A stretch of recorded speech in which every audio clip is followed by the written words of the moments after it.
These dinners weren't fancy. They were lifelines. In this 2-hour journey through history's hungriest kitchens, we're serving up the forgotten recipes your grandparents cooked to survive.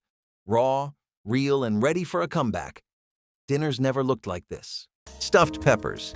Forget those boring pre-made things you see at the grocery store because stuffed peppers are here to save the day. We're talking about the beautiful bell peppers Grandma made on Thanksgiving. Vibrant red, yellow, or orange peppers are hand-picked and carefully hollowed out and then stuffed with a flavorful mixture of fluffy rice, seasoned ground meat, and your choice of chopped vegetables. Once stuffed, these peppers are baked to perfection until they are tender and crisp. Now, this isn't just a casual meal. Whipping up a stuffed pepper might make you feel like a master chef in the kitchen. It's also a great way to use up leftover rice and ground meat. Bonus points.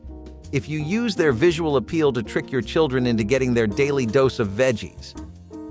Yeah, the little ones don't really go for the green peppers on the table, but they might just love these stuffed peppers. You might even add some cheese to top it off. Unfortunately, it is one of those dishes that has faded from many dinner tables. Remember when Campbell's cream of mushroom soup and canned tuna were the stars of the food aisle back in the day? Well, Grandma took those humble ingredients and spun them into her classic tuna noodle casserole. During the 1950s and 1960s, convenience foods were all the rage, and tuna noodle casserole fit the bill perfectly. It was a post-World War II creation and was whipped up in no time with ingredients already on hand. Plus, it was a classic comfort food that brought everyone together at Graham's dinner table. During the mid-20th century, tuna noodle casserole was a mainstay in American cookbooks and cooking magazines. It was often featured in advertisements and was promoted as a quick and easy dish for the busy homemaker. This one fell out of flavor, but thanks to the recent revival of noodle dishes, we might see this one back on the menus soon. In the meantime, why not dust off Grandma's old cookbooks and bring it back yourself? If we take a look at how porcupine meatballs made their claim to fame, then the answer is pretty easy, my friend. You take canned food, a sauce that gets simplified for everyday use, and budget-friendly, high-quality meatballs, and you have an easy winner in the eyes of the people. This dish costs nothing to make and requires the simplest of things from you. It's probably all stuff you already have in your home, to be honest. How often do we really find ourselves without any onions or rice? The sauce might be a bit tricky if you're new to it, but any canned tomato sauce would work too. All in all, it's extremely beginner-friendly. It caught on because between the casseroles, the meatloafs, and the pot roasts, people needed something different, but similar enough that it could work for them on a daily basis. What they ended up finding was porcupine meatballs, among many things, but the recipe is largely forgotten nowadays. You just don't get to see it being made much in households, probably because the prices are much higher than they used to be, and because there's been a massive rise in takeout culture on top of it all. Its golden days in the 1950s and 1970s are ancient history now. This recipe really made a name for itself during the mid-1930s to 40s when people were facing a dire shortage of eggs. Still, if you did not have even some potatoes on hand but still wanted a pancake to cheer your kids up, you would go for eggless pancakes. Some shortening, sugar, milk, and salt were all you needed to make this version of the beloved American dish, plus just some water to bind if you could not find any milk to spare. Lucky were the homes that had lard, as that really made for some fluffy and thick cakes, but complaining was not really something people did during those times. A simple recipe like this let them revisit the taste of pancakes from back when they had fully stocked fridges, after all. Milk toast is exactly what the name suggests. Toasted to perfection bread dipped in milk with a generous slap of butter. On days when any meal you loved was unaffordable and getting up to cook something proper was dreadful, milk toast came through for many families. All you needed was some good fresh bread and a warm glass of milk to gorge on until you felt full. Milk toast quickly became one of the most popular breakfasts in the States, catering specifically to people below the poverty line who could not make most of the items on this list regularly. Nowadays, this might be considered a very vintage meal, the type to get kids asking you what century you might be from. But back then, it was something even working-class 20-year-olds would eat daily. Times have changed, and the breakfast of people in those socioeconomic classes is definitely different. Hungry Man dinners are hearty frozen meals designed for big appetites, often featuring meats like turkey or fried chicken with sides like mashed potatoes and corn. These early versions were introduced by Swanson in 1973, aiming to provide a larger portion size than traditional TV dinners. The meals were known for their generous portions and satisfying flavors, making them popular among those with hearty appetites. The original Hungry Man dinners offered a variety of entree options, including Salisbury steak, meatloaf, and pork chops, paired with classic comfort food sides like green beans, mac and cheese, and stuffing. The meals were cooked and served in aluminum trays, allowing for easy preparation and cleanup. The substantial portions and satisfying flavors made Hungry Man dinners a go-to choice for those seeking a comforting and filling meal. Speaking of how different things were in their time due to the economical strife, one thing that got really popular back when your grandparents were still young was sausage gravy and biscuits. This might seem like an outlandish combo to us today, and we admit it takes a bit of getting used to, but the magic is all in the gravy. Biscuits and gravy are already something Americans have been pretty accustomed to eating, especially in the 20th century, but innovation is one of the finer points of the country, and culinary matters are no exception. People eventually found out that using pork sausage crumbles enriched the gravy and made it irresistible, especially if they were smoked. Usually biscuits like jumbo buttermilk ones make for a great side to the dish, but even the gravy alone was worth eating on its own. Stuffed pork chops are a comforting classic, stuffed to the brim with a savory blend and often served dripping in rich gravy. This dish found its place in the hearts of Americans in the mid-20th century, particularly loved in the Midwest and southern states. The preparation starts by cutting a pocket into pork chops, which are then filled with a stuffing made from breadcrumbs, onions, celery, and herbs. Once stuffed, the chops are browned until they sport a perfect golden crust, then baked to tender perfection. A favorite for family dinners and Sunday roasts, its hearty and filling nature made it a beloved meal. Stuffed pork chops are a testament to the versatility of pork, accommodating a variety of stuffings from apples to mushrooms, allowing everyone to tailor it to their taste.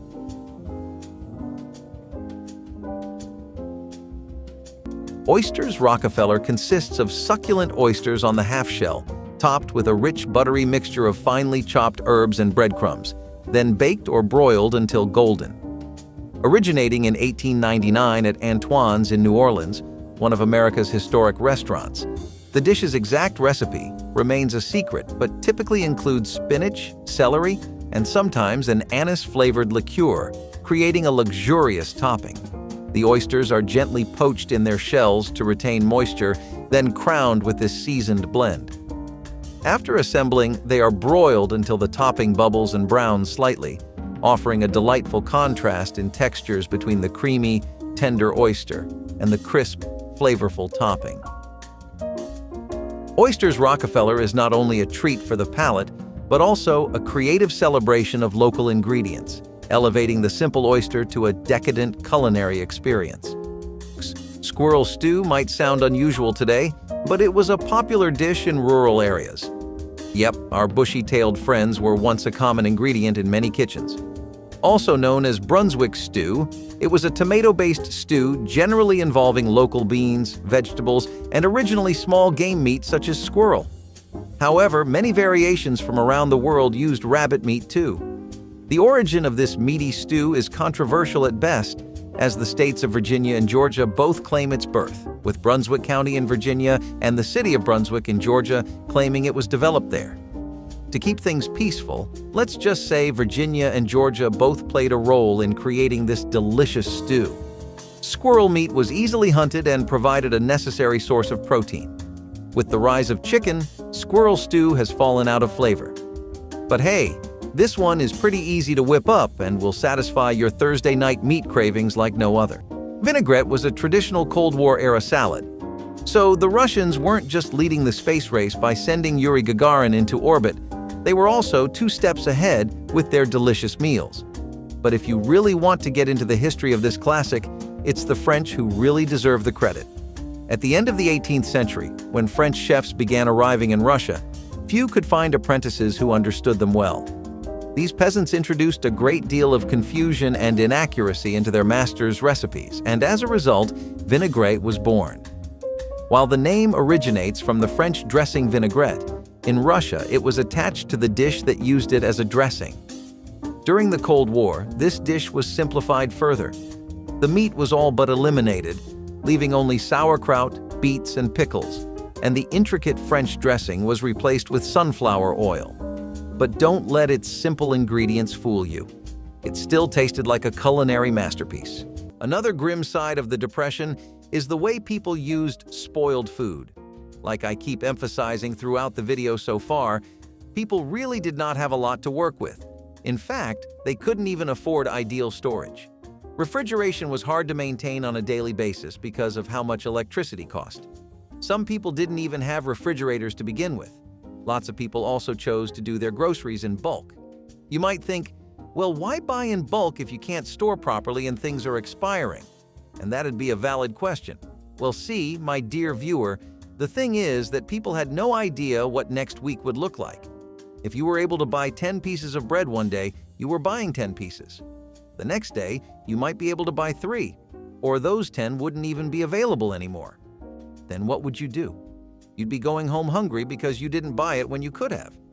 That was the kind of mentality people were living in, and that was a part of why they made up their minds to swallow even expired food.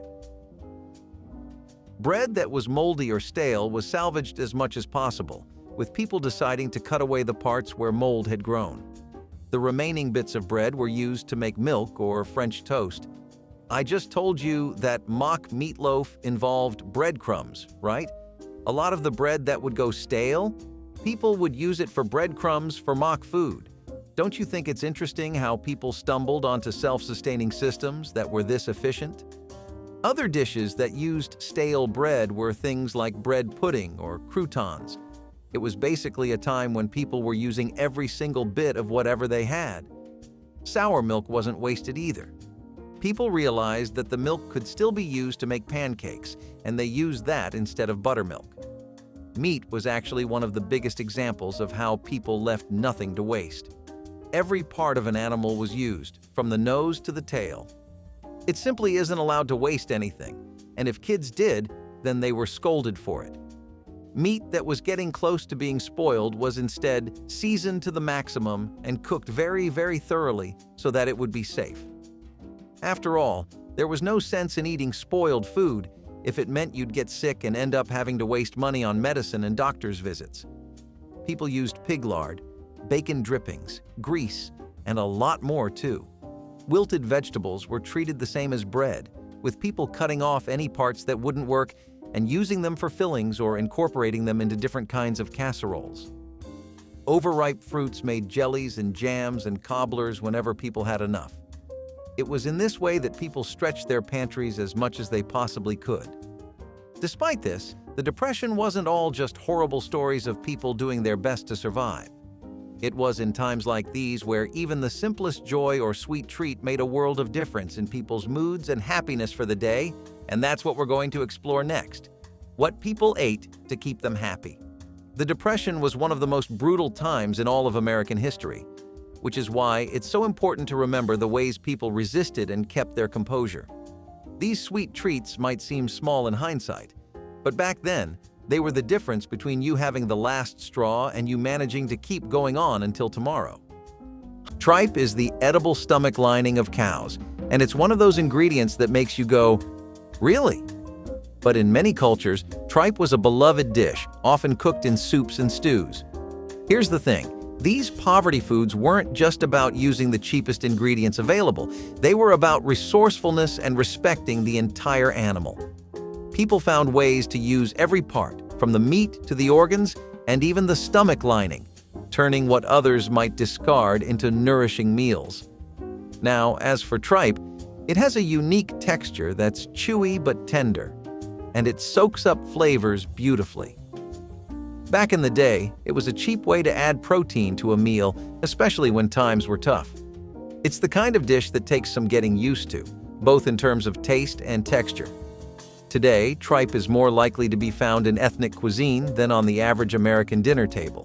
It's one of those foods that hasn't quite stood the test of time, but it still has a loyal following among those who appreciate its unique qualities. The Hungarians really killed it with dinners that shaped our childhood, because we've got another banger on the list. Hungarian goulash was everyone's favorite cozy, hearty meal back in the day. Goulash is a hearty stew whipped up with tender chunks of beef simmered in a rich, savory sauce brimming with paprika. Yeah, paprika was huge back in the day. So why did this delicious dinner vanish from our dinner tables?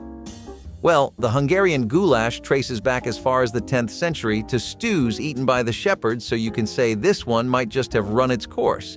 But hey, if you're ever craving goulash, dust off some old cookbooks and get to work, because it really isn't hard to wump up. This is the perfect dish for a chilly night in, curled up on the couch with a good movie. Just be careful not to spill it on your mom's vintage tablecloth. Those things are irreplaceable. Green bean casserole started out as a traditional Thanksgiving meal, but because of how much everyone loved it, it soon became a year-round delicacy. This one was also created as a creative way to market Campbell's cream of mushroom soup. When canned soups first hit the food aisle at grocery stores, many people were skeptical about them.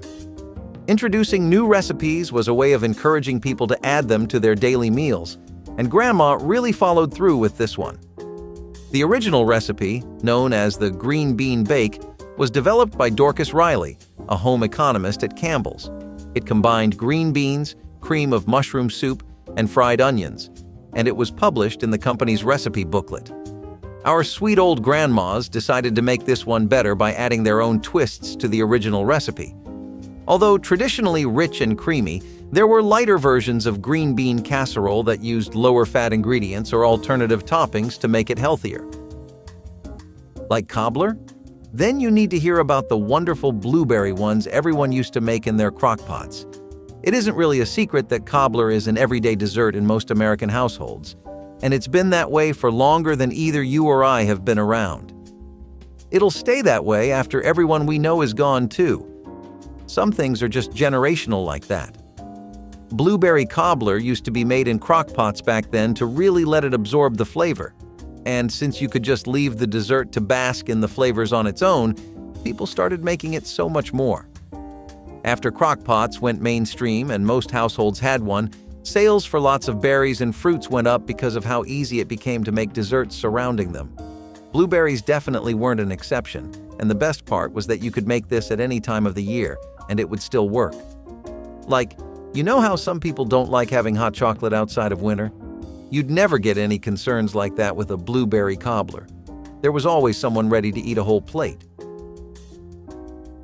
In Texas as well as New York, rice with raisins started becoming a really popular dish among the middle class and a breakfast that many children grew up on.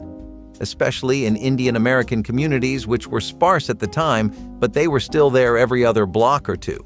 It was already customary to eat rice with milk and raisins there, so they brought it to America, and others took note. They were not the only ones to introduce it, though, since Chinese Americans also had their own take on the recipe that led to a more custard-like variant. When people could not afford to even eat rice pudding, they would make their rice and eat it with different kinds of nuts and raisins. The idea spread like wildfire in states like Alabama and Arkansas and the Midwest overall. In Michigan, it was a pretty common choice to use brown sugar and cinnamon whenever available. Apple pies are arguably the oldest dessert in all of America, so offshoots like apple nut bread pudding obviously got a lot of love too. It was an everyday meal in the same Dutch county we just talked about, and it was a great way of using stale bread without wasting it. Cinnamon and nutmeg were all you needed, and the highlight of this dish, both in the recession and in the post-war period, was that it let you make sure even stale bread in your household was used. Being able to make a meal out of ingredients you thought weren't good anymore is a great way to keep budgets in control and still serve dinner, and that's why this dish got into so many cookbooks. Maybe some of that was a ploy by the government. Maybe it was just everyone being a good Samaritan and passing the knowledge on. Either way, this delicious sweet bread pudding is a lifesaver for many. Geno's pizza rolls are bite-sized turnovers filled with pizza ingredients, such as cheese, tomato sauce, and toppings. The original recipe, created by Geno Paolucci in the late 1960s, was known for its distinct flavor and crispy texture.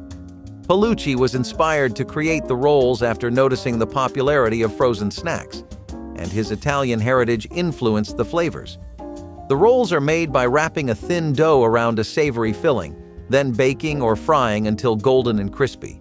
The original recipe included a blend of cheeses, tomato sauce, and spices, creating a rich and satisfying taste. The rolls can be customized with various fillings such as pepperoni or sausage to suit different preferences.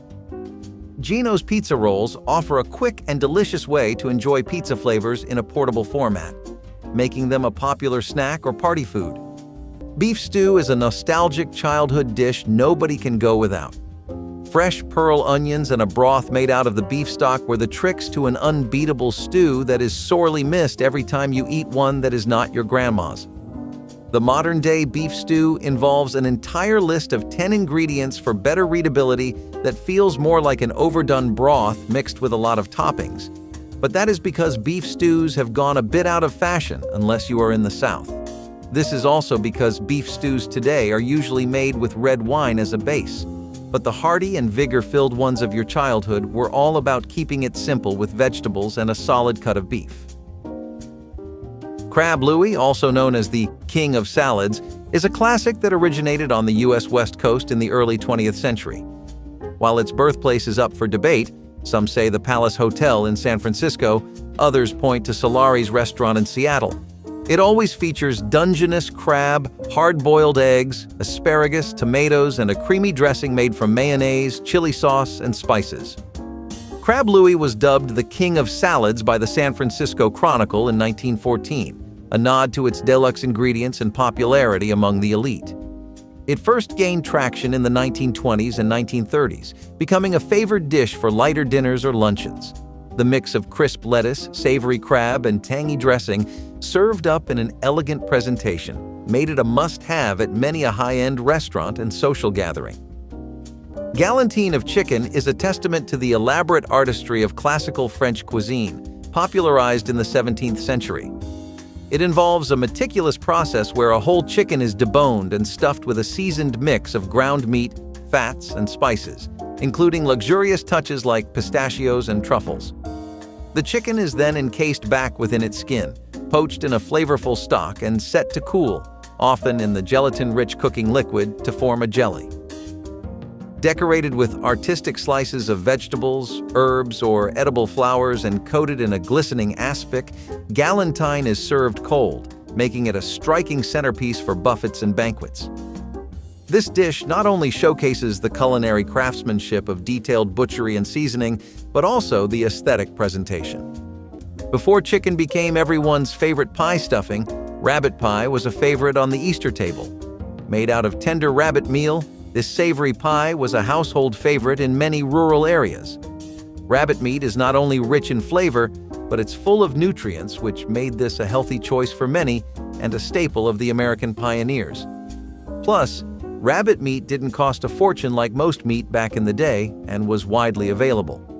Along with rabbit meat, ingredients of the filling of a rabbit pie typically included onions, celery, and carrots. Some English variations included prunes, bacon, and cider, while the Australians sometimes included the food paste Vegemite. Rabbits aren't as common as they were back then, so rabbit pie has vanished from our tables and Easter traditions. Everyone loves a classic peanut butter and jelly sandwich, but have you ever tried a cracker and peanut butter sandwich? Let's be real, crackers were everywhere during the nuclear standoff, so people had to get creative and come up with all sorts of recipes.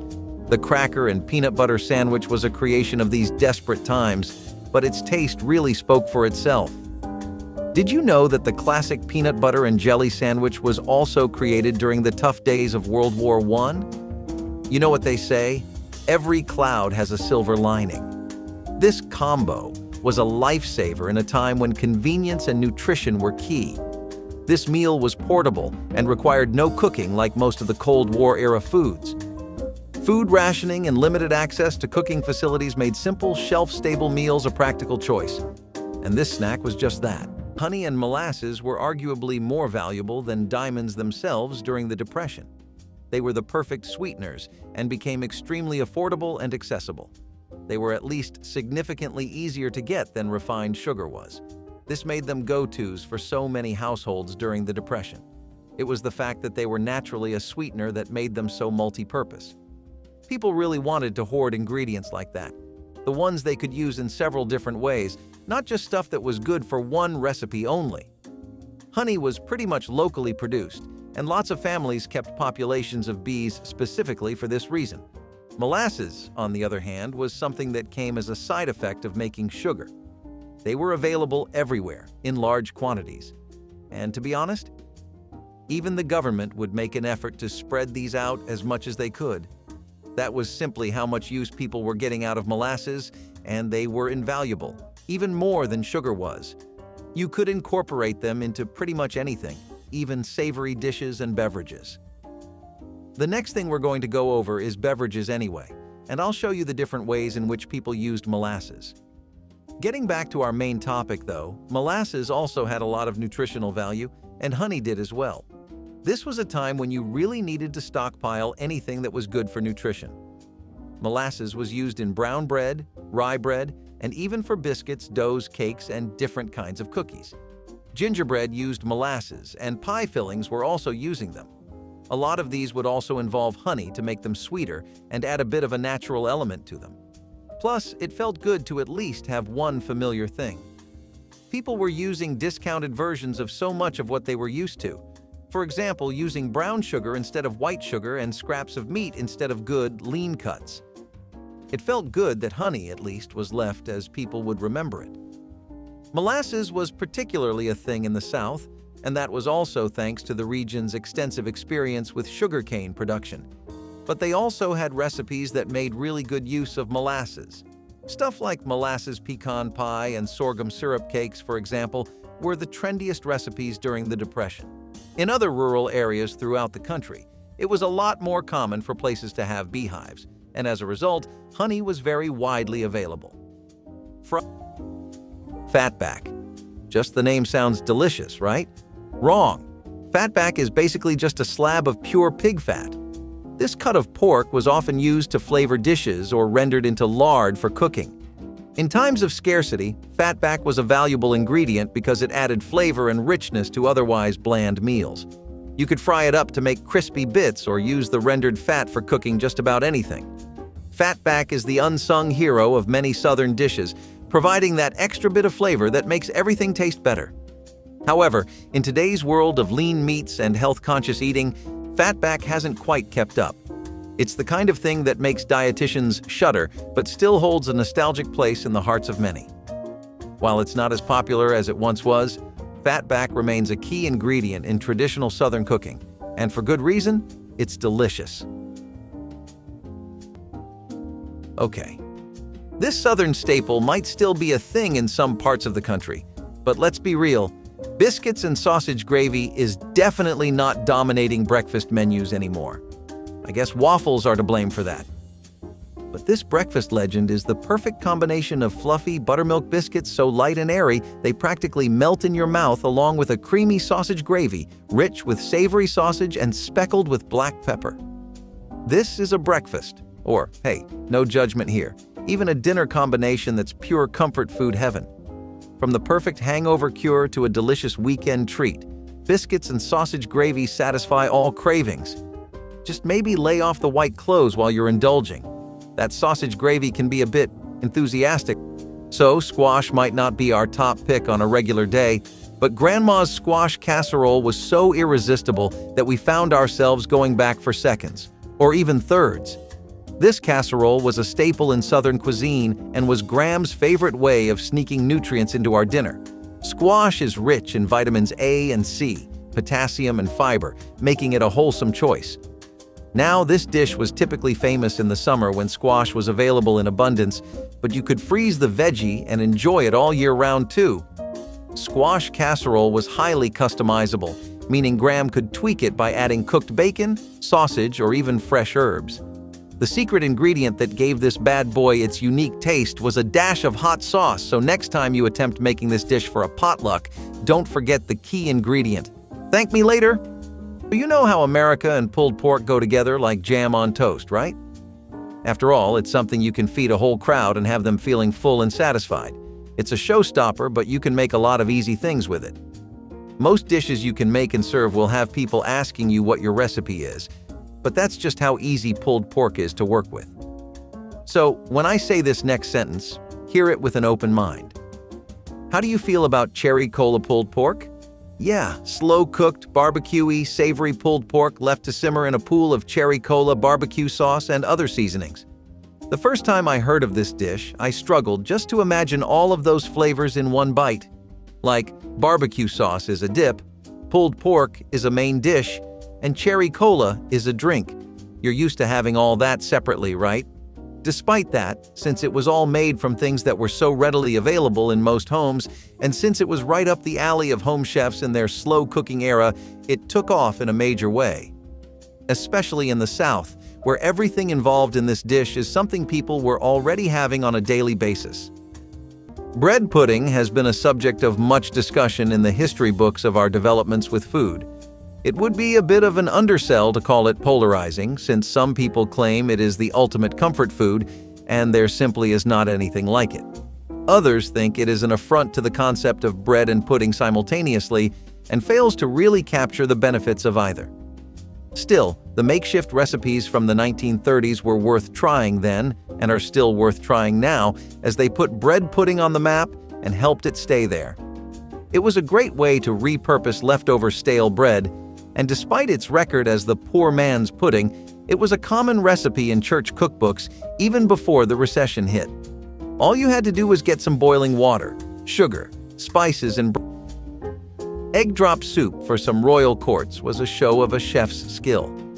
In 1930, America, the soup became a beloved soup of the masses who were struggling to make an honest paycheck. Bread from last night and eggs beaten so thoroughly that the preparation itself doubled as a forearm workout resulted in an incredibly rich soup. Sometimes, if a home cook felt particularly fancy, they would have chicken either boiled or shredded in the mix. Using the chicken stock was also a common way to not let anything go to waste, since getting the most bang for your buck out of poultry became a habit of everyone. Most would just have this with eggs and throw in some ginger, chives, and olives or anchovies. We would definitely like to see this make a comeback with a less cost-oriented version that really explores the dish. Mrs. Paul's fish sticks are frozen breaded fish sticks, often served with tartar sauce or ketchup. These crispy and mild-flavored seafood sticks were introduced by Mrs. Paul's in the 1940s and became a family favorite. The fish sticks are made from white fish, such as cod or pollock, which is breaded and fried to create a crunchy coating. The fish sticks could be baked or fried, allowing for versatility in preparation, and they were often served with sides like fries or coleslaw for a complete meal. Mrs. Paul's fish sticks were particularly popular among children, who enjoyed their mild flavor and crunchy texture. They were among the first frozen seafood products to gain widespread acceptance, thanks to their consistent quality and taste.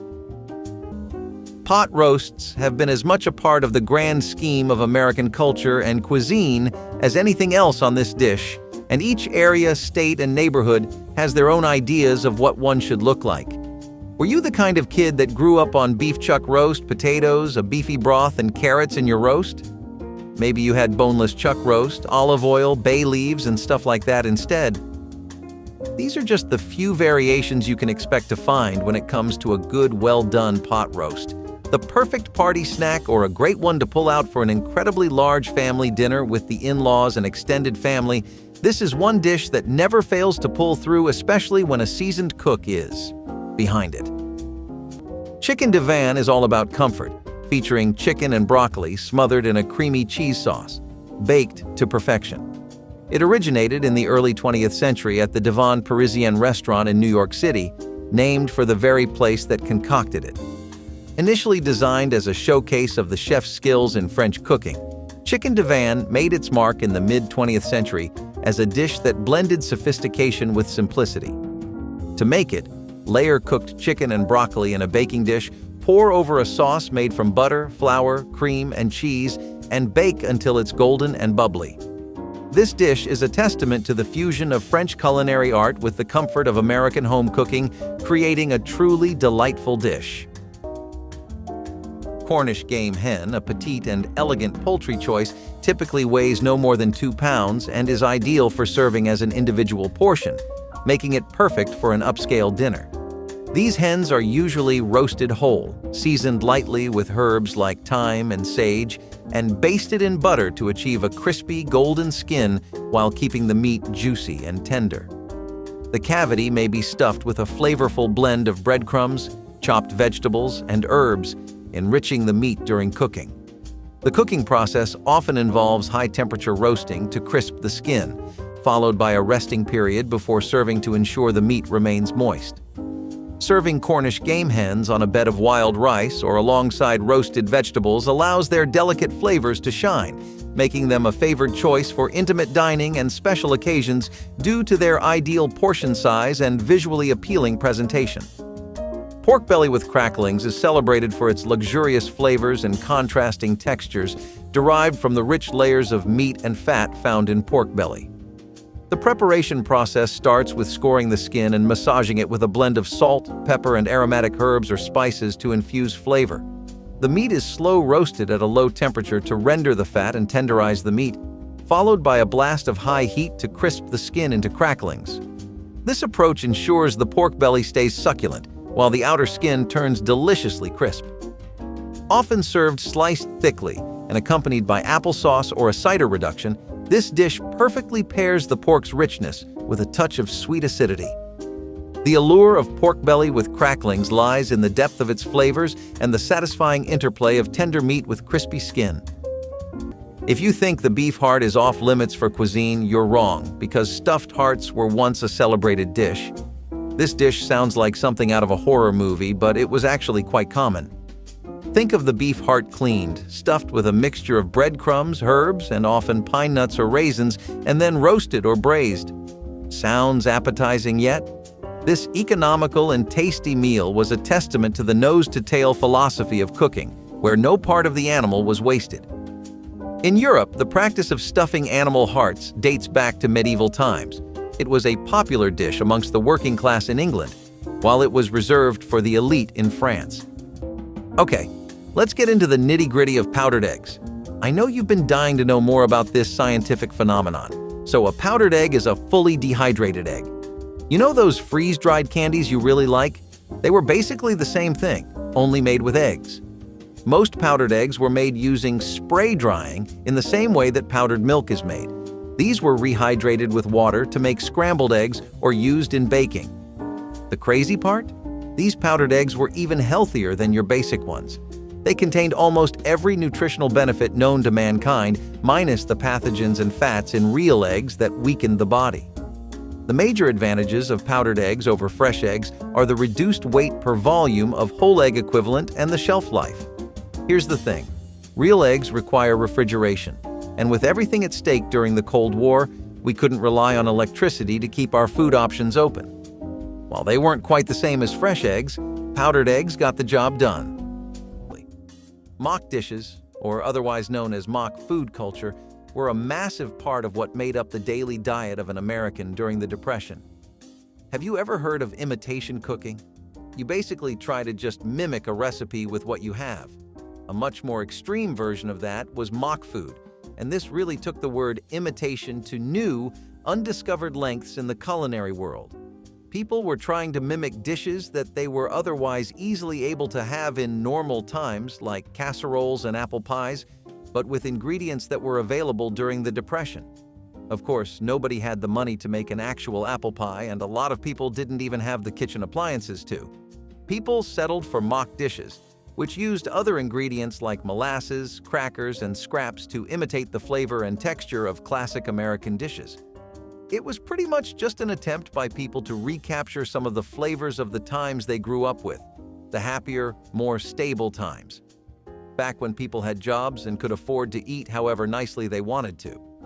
It was less about the flavor and more about the familiarity. Nobody ever thought for once that these dishes ever tasted exactly the same or even so close that you couldn't tell the difference. At all times, people realized that they were very much eating a discounted version. Still, people found a lot of solace and comfort in familiar textures and bites. Mock apple pie was made using crackers, breadcrumbs, sugar, cinnamon, and lemon juice to capture the essence and taste of a typical American apple pie. Mock chicken used pork or beans that were made to resemble the texture of chicken instead of the actual poultry. Mock chicken legs were made using scraps of different kinds of ground meats that were then breaded and fried.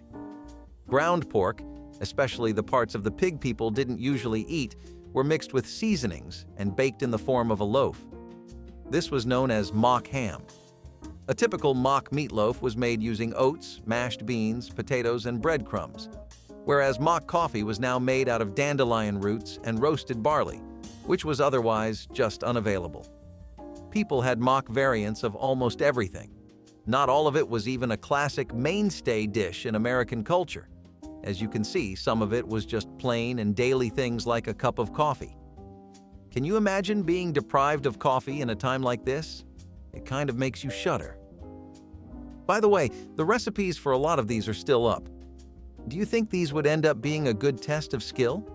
The closer you get to the intended dish, the better you must be at making things work with a limited pantry.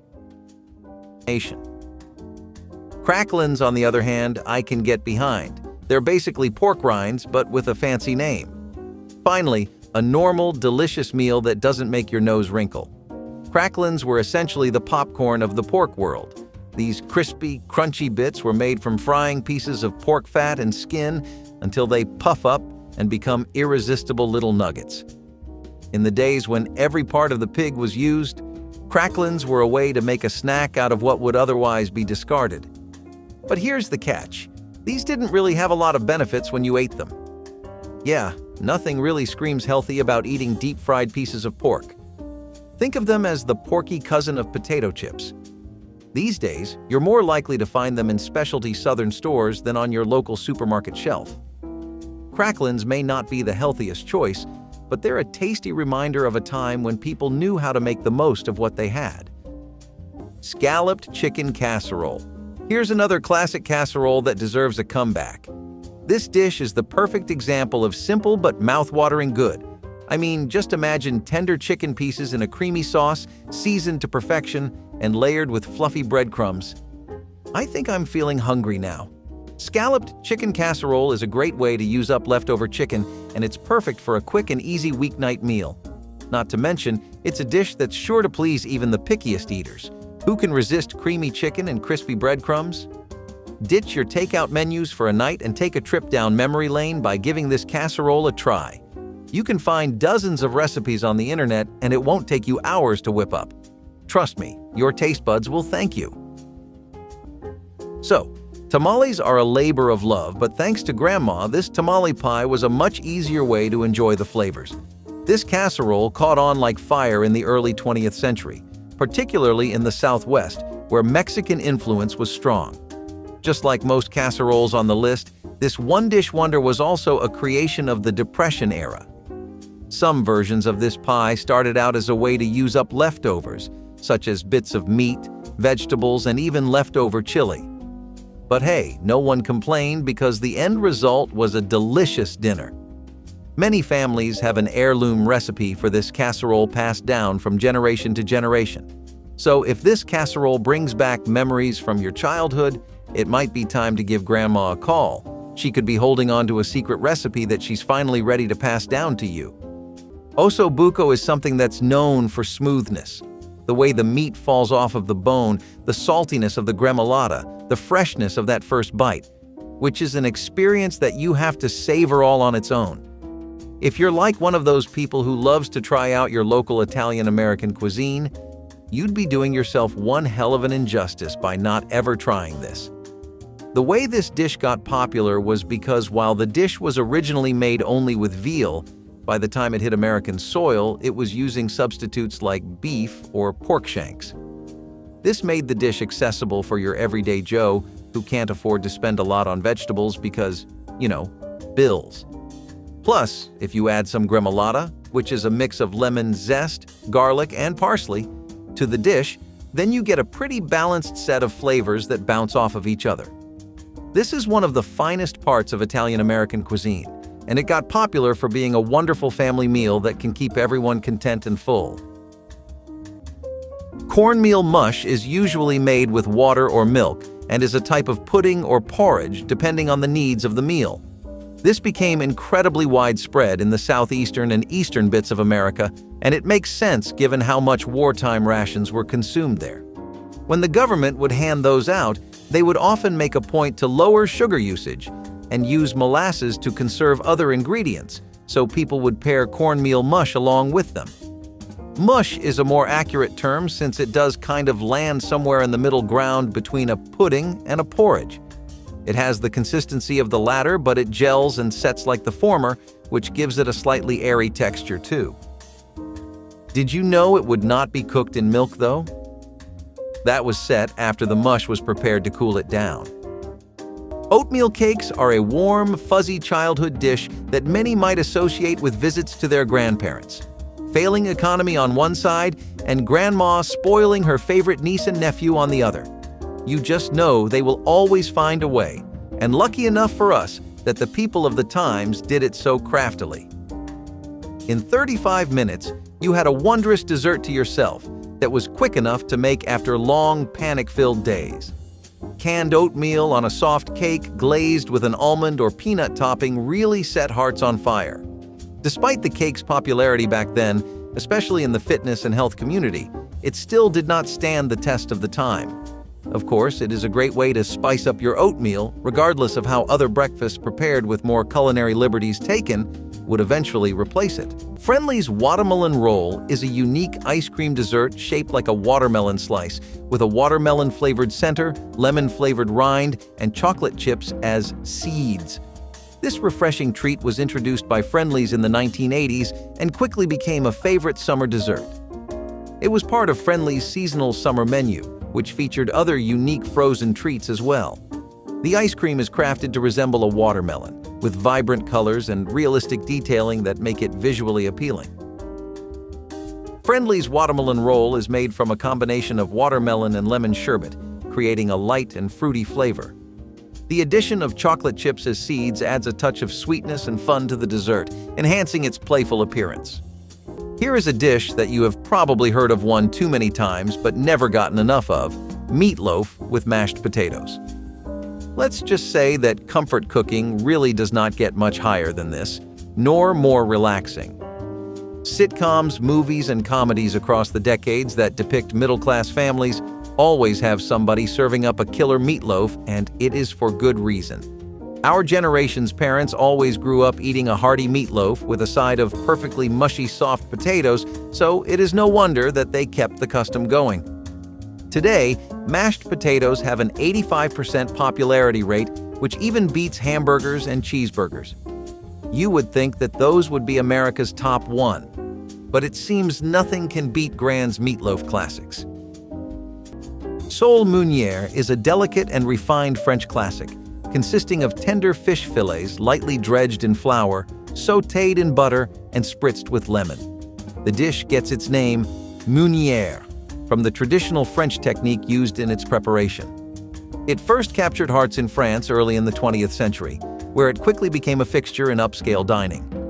Julia Child's profound endorsement of Sole Meunière, after experiencing it as her first memorable meal at La Couronne restaurant in 1948, catapulted the dish to international fame and sparked her lifelong passion for French cuisine. To whip up Sole Meunière, the fish fillets are sautéed until golden, then drizzled with a simple butter, lemon, and parsley sauce. Usually served with a side of veggies or potatoes, this dish offers a light, refreshing meal that perfectly showcases the subtle flavors of the fish. Coq au vin stands out as a rich, soul-warming dish that is achieved through a slow cooking process that melds the flavors of chicken and wine thoroughly. Traditionally used to soften tough roosters, modern recipes often utilize chicken, marinated, and then braised in wine, typically red, along with mushrooms, onions, garlic, and a bouquet garni. Initially, the chicken is seared until golden, then simmered slowly with lardons, which infuse a smoky depth. This technique showcases French braising skills, starting with a high sear followed by a gentle, prolonged cooking in a covered pot, allowing the intricate flavors to blend and enhance the meat. The selection of wine is pivotal, forming a flavorful sauce base that deeply seasons the chicken, transforming it into a hearty, deeply satisfying stew that exemplifies rustic yet refined French cooking. Crown roast of lamb is an exquisite dish often reserved for special occasions and holiday feasts. This majestic preparation involves arranging racks of lamb into a circular shape that resembles a crown, with ribs pointing skyward. It's seasoned with a mix of rosemary, garlic, and thyme, both in the marinade and as a rub applied before roasting. To enhance its flavor and retain moisture, the crown center is typically filled with a stuffing composed of breadcrumbs, minced garlic, herbs, and occasionally dried fruits like apricots or cranberries. The lamb is roasted until it achieves a tender texture and a beautifully browned exterior. Precision in tying the racks together ensures the roast cooks evenly. To perfect its presentation, chefs often cover the tips of the ribs with foil during roasting to prevent charring. This dish not only dazzles as a culinary delight, but also stands as a festive centerpiece, symbolizing celebration and feasting. You know what all good things come to an end. Now, the French weren't fans of the rabbit pie, so they decided to whip up a pigeon pie instead. This delicacy dates all the way back to the 17th century when James Hart, a Scottish physician, wrote in 1633 that pigeon pies were usually served with far too much pepper. It became an instant hit after Hart's paper, and people started cutting down on the pepper a bit. This crispy dish was a savory game pie made of pigeon meat and various other ingredients traditional to French cuisine. The buttery crust made it a luxurious treat which was common on banquet tables. It was a tradition for wives to make pigeon pie after their husbands spent long days hunting for the delicious bird. But hey, tastes change. Cold War meals weren't all about multi-purpose food and eggs. We had some meat options too, and Spam was the star of the meat aisle. No discussion of the foods of war would be complete without exploring the tinned meat that America loves to hate. Spam was launched in 1937 by Hormel Foods and marketed as a way for Great Depression-era families to put meat on the table. So it's only fair it made a comeback around the Cold War days. Spam was a staple ingredient in pretty much every dish, from Spam sandwiches to Spam burgers, and even Spam fried rice. This canned meat was a mainstay, it was easy to stockpile, had a long shelf life, and wasn't too expensive. A fan favorite during the war was Spam sandwiches. They were easy, fast, and fulfilling. What more can you ask for? All you needed to add was a slice of Spam inside 2 slices of bread, and wham! Meal accomplished. Next on this list, we're going to take a long and hard look at depression cake. I know those are 2 things you never associate with each other, but this isn't half as depressing as its name makes it out to be. Depression cake, also sometimes known as war cake, was an eggless and dairy-free variant of the regular chocolate cake that people had become so fond of throughout their many birthdays. It was first popularized during the Depression as a way to deal with the low stocks of egg, flour, milk, butter, and eggs. All the basic ingredients you would need that make up a cake were now things that people were fighting each other over, or stores were just never keeping due to them being expensive in bulk. It meant that for a long time, sweet treats and desserts were off the menu for a lot of people.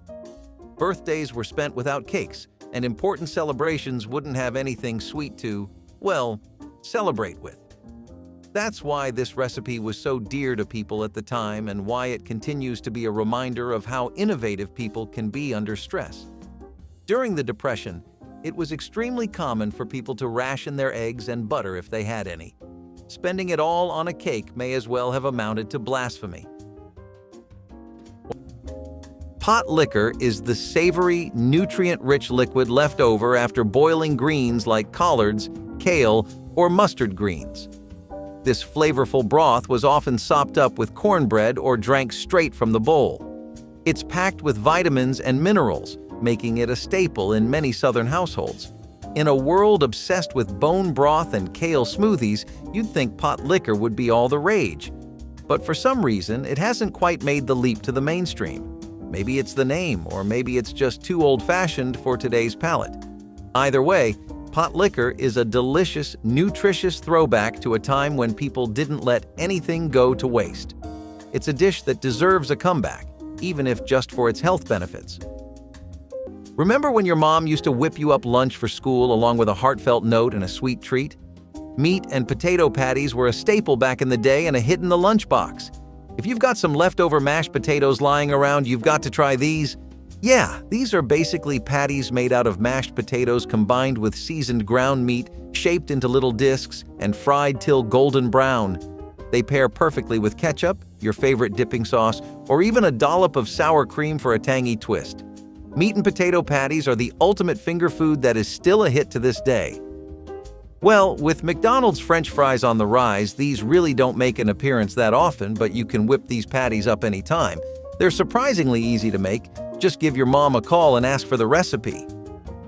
The French also made a significant contribution to delicious casseroles with the easy shepherd's pie. It was a meaty casserole traditionally made with lamb meat. Shepherd's pie has its roots in British cuisine. The name shepherd's pie specifically refers to the use of lamb, while cottage pie is used when beef is the main ingredient. This one was an easy one to make as it didn't require hours of preparation. The dish became popular in the UK during the 19th century, particularly after the introduction of potatoes in the late 18th century. This one was used for meal prep, as it was great for making ahead and freezing. It was known as hachis parmentier in French cuisine, but different countries came up with their own version of the shepherd's pie. In Australia and New Zealand, it's often called cottage pie, and in some places the dish includes sweet potatoes or other unique toppings. As far as everyday meals go, it gets pretty hard to outdo candied carrots if you're a middle-class home in the mid-1900s. As I'm sure many of you can relate to today as well, the little goblin in your brain that demands a sugar rush every other day for comfort is something humans throughout time have experienced. How did they get their fix? Well, you couldn't just get a caramel mocha frap from Starbucks like today, but you could take some carrots, boil them, and coat them in a glaze that was made from honey, maple syrup, brown sugar, and butter. Not really something that would suit the tastes of today, right? But don't knock it until you try it, because it actually did really well. Candied food was this entire niche genre of cooking back then that got popular. The whole glaze aspect was something people loved applying to every dish to see what sticks. These were a side dish that also worked for kids, so they got a lot of mileage out of family gatherings and dinner parties. But even besides that, it's still a great way to work some carrots into your diet. As far as the taste goes, they definitely hit home. It feels like any other treat you'd be eating, though when we think of candy today, we might be more used to hard and mushy textures like in hard licorice or sour candies. This was tender though, and it would melt in your mouth.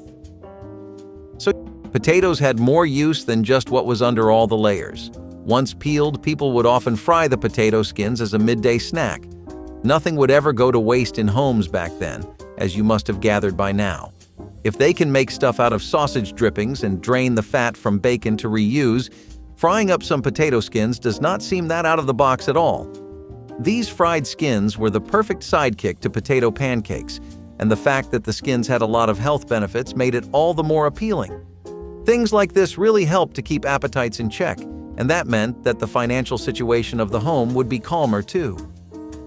Cabbage and noodles typically just looked like a pound of cabbage and a medium serving of noodles. More or less, it was not the most expensive dish, and you could enjoy a bowl by making it pretty quickly. Away from the pancake and pie-addled fanatics or admirers of noodles across the states, everyone needs their cravings satisfied from time to time, even if the soaring prices spared no one. In some areas, cabbage and noodles was known as haluski. However, in most places, it was simply referred to as cabbage and noodles, the most typical Depression-era noodle recipe. It's a must-have that needed to be in your repertoire if you were to survive the times and not forget every taste you ever loved. Someone really needs to study how times like these bring out everyone's culinary creativity. Banquet fried chicken consists of frozen fried chicken pieces that offer a convenient and tasty meal option. Introduced in 1953 by Banquet Foods, banquet fried chicken quickly became a staple in American households, especially appreciated for its ability to provide a classic comfort food with minimal effort. The chicken is typically made from breaded and seasoned chicken parts, such as drumsticks, thighs, and breasts, which are then fried to a golden brown. Banquet fried chicken was often served with sides like mashed potatoes, green beans, or corn, creating a complete meal that was easy to prepare and enjoy. The convenience of frozen fried chicken made it an ideal choice for busy nights or casual gatherings, providing an easy meal that didn't skimp on flavor. A lot of the recipes from the times of our parents come from the Depression and from when America was recovering from it, but things like baked ziti is what they would whip up when they had a bit of money in their pocket. Some cooked ziti, ricotta cheese, eggs, and spaghetti sauce meant for an incredibly easy and amazing pasta. If you had the Parmesan to spare, you could also sprinkle it on or add a melted layer as a topping. It did not take too long to make, and it tasted very different from regular pasta or spaghetti and meatballs, which was a recipe favored by moms more than grandmas. The real highlight of the dish is in the shape of the ziti, since they end up being these 25 to 30 centimeter tubes. When they turn into soft pasta, they become great for chewing and work really well with the cheese. Grandmas would always spice it up with some beef or duck here and there, though. Eggplant Parmesan is a hearty Italian-American favorite that layers crispy breaded eggplant slices with marinara sauce and cheese. This vegetarian delight originally hails from southern Italy, known there as melanzane alla parmigiana, and made its way to American shores with Italian immigrants in the late 19th and early 20th centuries. The classic approach involves slicing the eggplant, breading it, and frying it until it's just the right shade of golden brown. These crispy slices are then layered with marinara sauce and a generous helping of mozzarella or parmesan, and baked until the cheese bubbles with joy. Eggplant parmesan became a staple in meatless meal traditions, particularly appreciated during the Lenten season among Catholic families in America. Gaining a firm foothold in American Italian eateries during the 20th century, it often comes served with a side of pasta or bread, rounding out a truly satisfying meal. Peach chicken became popular in the 1970s, aligning with an American trend of integrating fruit into savory dishes. This recipe combines the natural sweetness of peaches with the savory depth of chicken, creating a delightful contrast. Browned chicken pieces are simmered with fresh or canned peaches, with ginger and cinnamon adding a layer of spice that complements the sweetness. Additional peach preserves or syrup can be added to enrich the sauce, deepening the dish's flavor profile. A splash of bourbon or brandy is sometimes included, lending a smoky nuance. The sauce is typically thickened with a cornstarch slurry, producing a glossy finish that adheres beautifully to the chicken. This dish illustrates the versatility of chicken as a canvas for flavor, adeptly marrying the sweet with the savory in a uniquely American culinary experiment. Eating hearts isn't as common today, but if you ever tried this one, you'd understand the hype. Bear meat might seem like something out of a survivalist's handbook, but it was once a prized delicacy in many cultures. The roast loin of bear was considered a special occasion dish, reserved for feasts and celebrations. This dish has deep roots in the culinary traditions of the early American settlers. As you can imagine, hunting a bear was a daunting task, so this meal was a reward for bravery. Apart from the hunting of the bears, this one wasn't complicated to whip up. All you needed was the loin, which is the tender strip of meat along the backbone, which was often roasted over an open fire. Now, this is one meaty dish. Well, it doesn't take rocket science to know why this one has vanished from our tables. I bet you're not up to the task of hunting a bear, are you? No Cold War pantry was complete without a can of beans and a pack of hot dogs, the classic combo. Before burgers and fries claimed their spot as the ultimate food pairing, hot dogs and beans were the unbeatable duo that ruled the meal scene. Baked beans were among the first canned convenience foods to emerge in the United States, dating back to the Civil War. This meal was all anyone could ask for during the tough days of the war. Easy to prepare, packed with protein, and finger-licking good. What's not to love? Yeah, this one was really a lifesaver for the lazy ones. Canned beans and hot dogs were perfect for a quick, filling meal that didn't require much effort. You could heat it up on a stove or eat it straight from the can if you were really in a pinch. Fried dough delights were a pretty good treat during the Depression. See, normal pastry dough and crusts were getting very out of reach for most people, so alternatives often looked like these deep-fried pastries that we're about to go into. Some of them used to be sold by street vendors, but most were often made at home. The treats became something Americans passionately indulged in, and that's how they found their place in the culture as well. The cultural roots of fried dough are pretty much rooted in their daily use, at least if you speak about the culture in relevance to the Depression. Their roots do go deeper than that, though, since it's been a thing in America since at least the 17th and 18th centuries. In the 1920s, fairs and festivals that would happen would often have fried pastry or dough delights for sale, and most street vendors would often sell them too. While the fairs and festivals definitely stopped, street vendors never failed to see the business opportunity in fried dough delights. Push carts, especially in urban areas where people still had a bit of money to spare, became one of the most common sights to see in a city. That was how people satisfied their sweet tooth. And I'll admit, it's one part of daily American life that didn't get hit lethally hard by the Depression. A bag of popcorn during the Depression cost as little as 5 cents. That meant that for around 20, you could be getting a family bucket worth of popcorn. This was an accessible and easy treat for all kinds of people, and that's a big part of why it was such a beloved snack throughout the Depression. It rose to be one of the highlights of the era because it was one of the few comforts that stayed untouched by the economic circumstances that were drowning everyone. While popcorn's never overstayed its welcome and always been a big part of American culture, its place as a Depression-era snack is special. This truly was one of the best things you could buy back then. Plain and buttered popcorn was pretty much the everyday norm for people during the Depression, and it was a really good snack that Americans indulged in frequently. More than that, it showed people's resilience too. Popcorn was something that people treated as a side effect of hanging out with your friends. You'd go to the movies, and by the law of, well, normalcy, you'd just end up getting popcorn. To make that into a dish that would be sustenance and still bring a smile to everyone's face showcased the spirit of the American people who were determined to outlast the Depression, as hard and tiring as that was.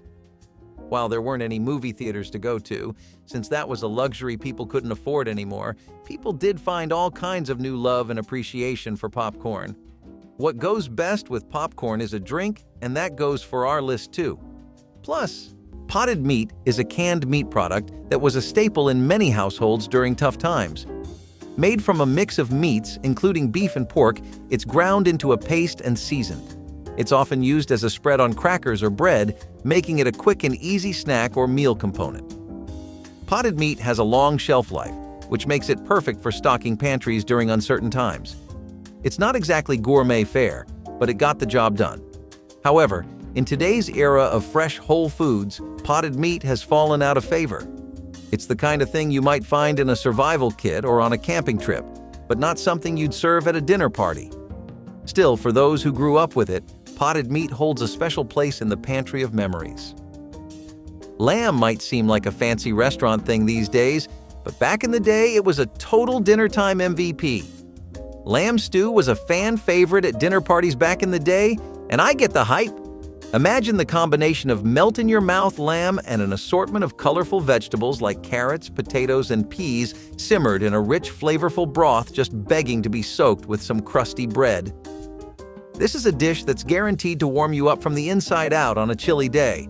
Not to mention, it's surprisingly easy to make. Perfect for those nights when you want a delicious meal without spending hours in the kitchen.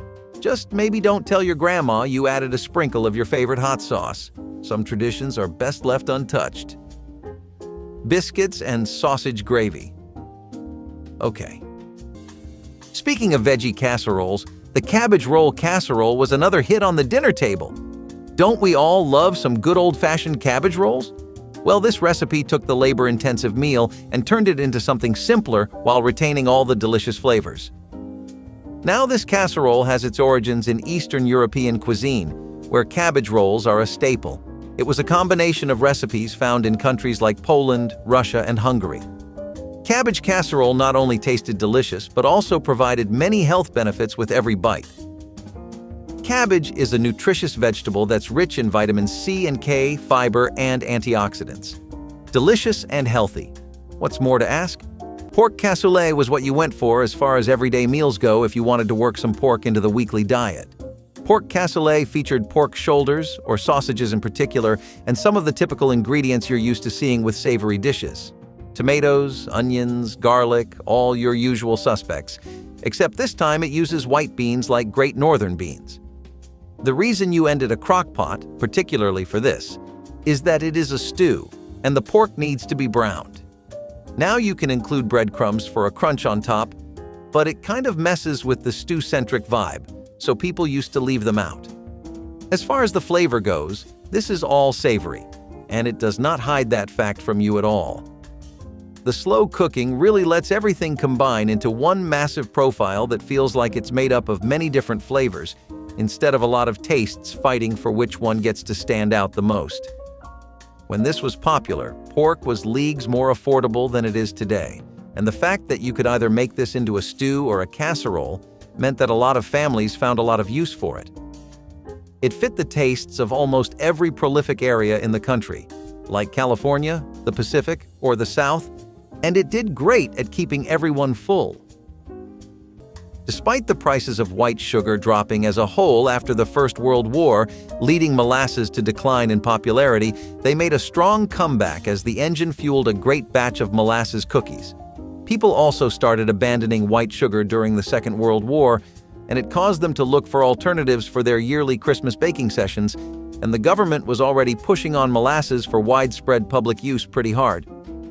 Eventually, people saw the value, and the ones that did not have to because it was so much cheaper to get molasses than any other ingredient.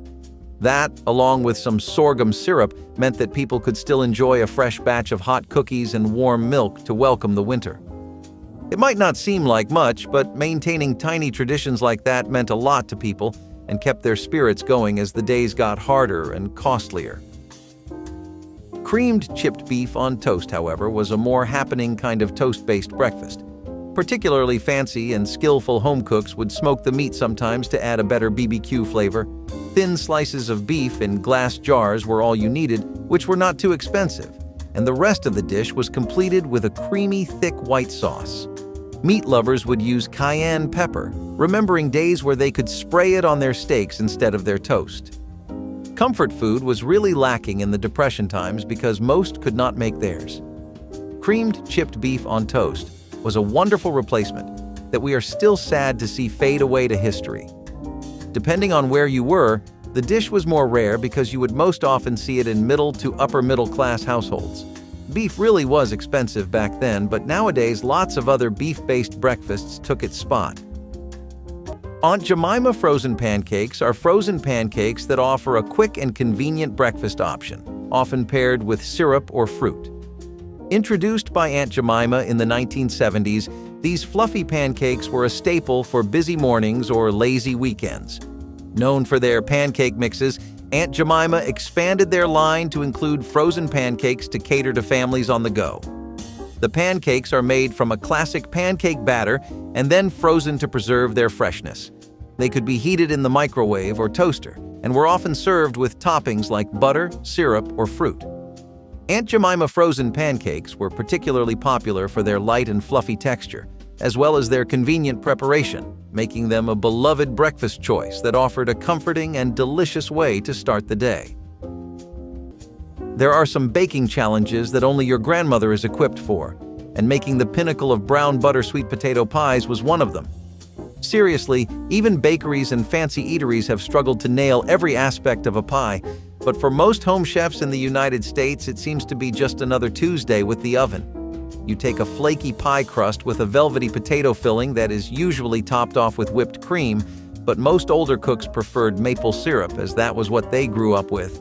Just a bit of dark brown sugar would elevate this dish into the perfect dessert, though it would often steal the show entirely on its own. The thing is built to make your mouth water, and we mean looks-wise too, since the brown and caramel hues of the pie just make it all the more enticing. Have you ever heard of this one before, and would you try it? Veal marsala is an elegant Italian dish that features tender veal cutlets simmered in a rich marsala wine sauce. Originating in Sicily, where marsala wine has been a staple since the 18th century, this dish made a splash in Italian-American kitchens in the mid-20th century. The classic method involves lightly flouring the veal cutlets, then pan-frying them in butter until they're beautifully browned. The magic happens when the pan is deglazed with Marsala wine, adding mushrooms and sometimes cream to create a sauce that's both sweet and savory. As Italian restaurants in America evolved to showcase regional specialties, veal Marsala emerged as a sophisticated favorite, commonly served with pasta or potatoes to enhance the tender veal with its robust Marsala sauce. Rabbit stew is a beloved traditional dish in various cultures, renowned for its hearty and comforting nature. This stew typically features tender pieces of rabbit slow-cooked with onions, garlic, and aromatic herbs like rosemary or thyme, which subtly enhance the mild flavor of the rabbit. Additional vegetables such as carrots, celery, and potatoes often join the mix, creating a robust, one-pot meal. The stewing liquid, usually wine or stock, enriches the dish, lending depth and complexity as it simmers. Rabbit meat, known for its leanness and delicacy, benefits greatly from the slow cooking process, becoming incredibly tender and infused with the rich flavors of the broth and vegetables. Rabbit stew is especially appreciated during the colder months or in rural settings where rabbit is a common game meat. And so do our feathered friends. Ever wondered what the ultimate American comfort food was back in the day? Well, the only right answer is the veal and ham pie. This hearty pie combined the delicate flavors of veal with the salty goodness of ham. The pie's popularity surged during the Victorian era. It originated in the kitchens of English settlers and was a practical choice for using up leftovers, but soon became a meal for the elite. While it was a luxurious delicacy in England, it was a staple in large households in America. Not only was it easy to whip up, but was also cheap to make, which made it perfect for communal gatherings and large families. If you want to give your grandparents a rush of nostalgia, ask them about this meaty goodness, and who knows, your grandma might even dust off some cookbook. Here's a sad truth about vegetables: they quickly become soggy and spoil. Well, this was a big problem during the Cold War days, and that resulted in the invention of canned vegetables with vinegar. When it came to preserving vegetables, adding vinegar was a game changer. The acidity helped preserve the veggies and added a tanginess that gave the vegetables much-needed flavor. It was a way to make sure that even if fresh produce was hard to come by, you still had something to add to your meals. The Brits really loved this one. This era also saw pickles skyrocket in popularity, while canned vegetables became a must-have staple in every grocery store. These are still a hit for those who love their veggies a little sour. I did say that the next thing we'd talk about would be beverages. What do you think people drank during the Depression? I'll give you 3 solid guesses. Then I'll give you 3 items that really showcase the kind of drinks people preferred back then. You might be surprised to hear about this, but naturally, Jack Daniels and a bottle of Grand Marnier Hennessy weren't exactly something people were able to get either. Instead, they had moonshine and bathtub gin, which were pretty creative ways of getting your fix of alcohol. Moonshine itself is an umbrella term that refers to any alcoholic beverage that's been distilled in a way Uncle Sam wouldn't approve of. And by that I mean illegally. It's made in homemade stills and was often made in secret so that the police wouldn't catch on to it. Moonshine used to be made extremely regularly during the Prohibition, and its history goes as far back as the time when cowboys were still around in great numbers. During the Depression, not only was moonshine typically a way to take the edge off, but it also became a way to make some quick money on the side. People would set up illegal distilleries and start producing their shine, and since there were many people who turned to substances to cope with the stress of the times, business was booming, to say the least. Moonshine itself was easy enough to make, at least the costs were realistic to cover. It involved corn, sugar, and fruit, and then there was the distilling. None of this was healthy though, since the distilling process was never up to standard. Most of the stills were homemade, so you can't expect much. Bathtub gin, on the other hand, was homemade gin that was made in pretty much the same conditions and sometimes in a bathtub. You'd mix juniper berries and other flavoring agents to get the taste, but these were mostly just things people started to spread around during the Prohibition, which saw some more use in the Depression. Homemade sodas, on the other hand, were a practical way for people to get some refreshments, and they weren't too bad either. Most families could still afford soda, but for the same 5 cents, you could get a bag of popcorn.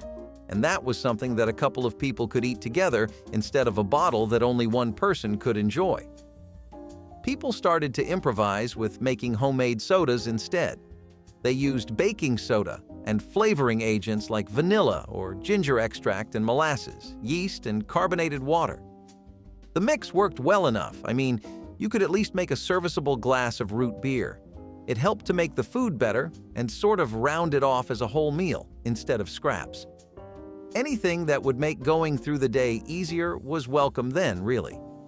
Besides that, people had their ginger ale and orange sodas, and many people also got into fermentation as a way to make homemade sodas. Hoppin' John is a southern classic made with black-eyed peas, rice, and pork, often flavored with onions, garlic, and spices. This dish was traditionally eaten on New Year's Day for good luck and prosperity, with the peas representing coins and the greens often served alongside representing dollars. Some recipes use ham hock, fatback, country sausage, or smoked turkey parts instead of bacon. A few use green peppers or vinegar and spices. Hoppin' John was a hearty, comforting dish that's perfect for feeding a crowd on a budget. It was a one-pot wonder that brings together simple ingredients in a delicious way. However, despite its tasty credentials, Hoppin' John hasn't quite made it to the top of the culinary charts. It's a dish steeped in tradition, but not one that has a big presence in today's trendy food scene.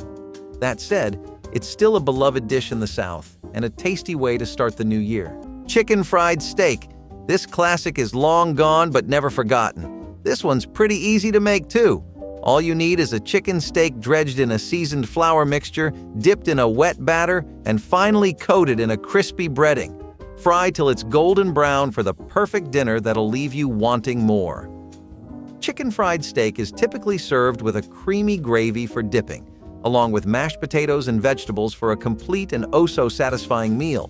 It is basically American, and the yassified version of the Austrian dish Wiener Schnitzel, and the Italian dish cotoletta alla Milanese. Fancy names, but the same old fried chicken steak.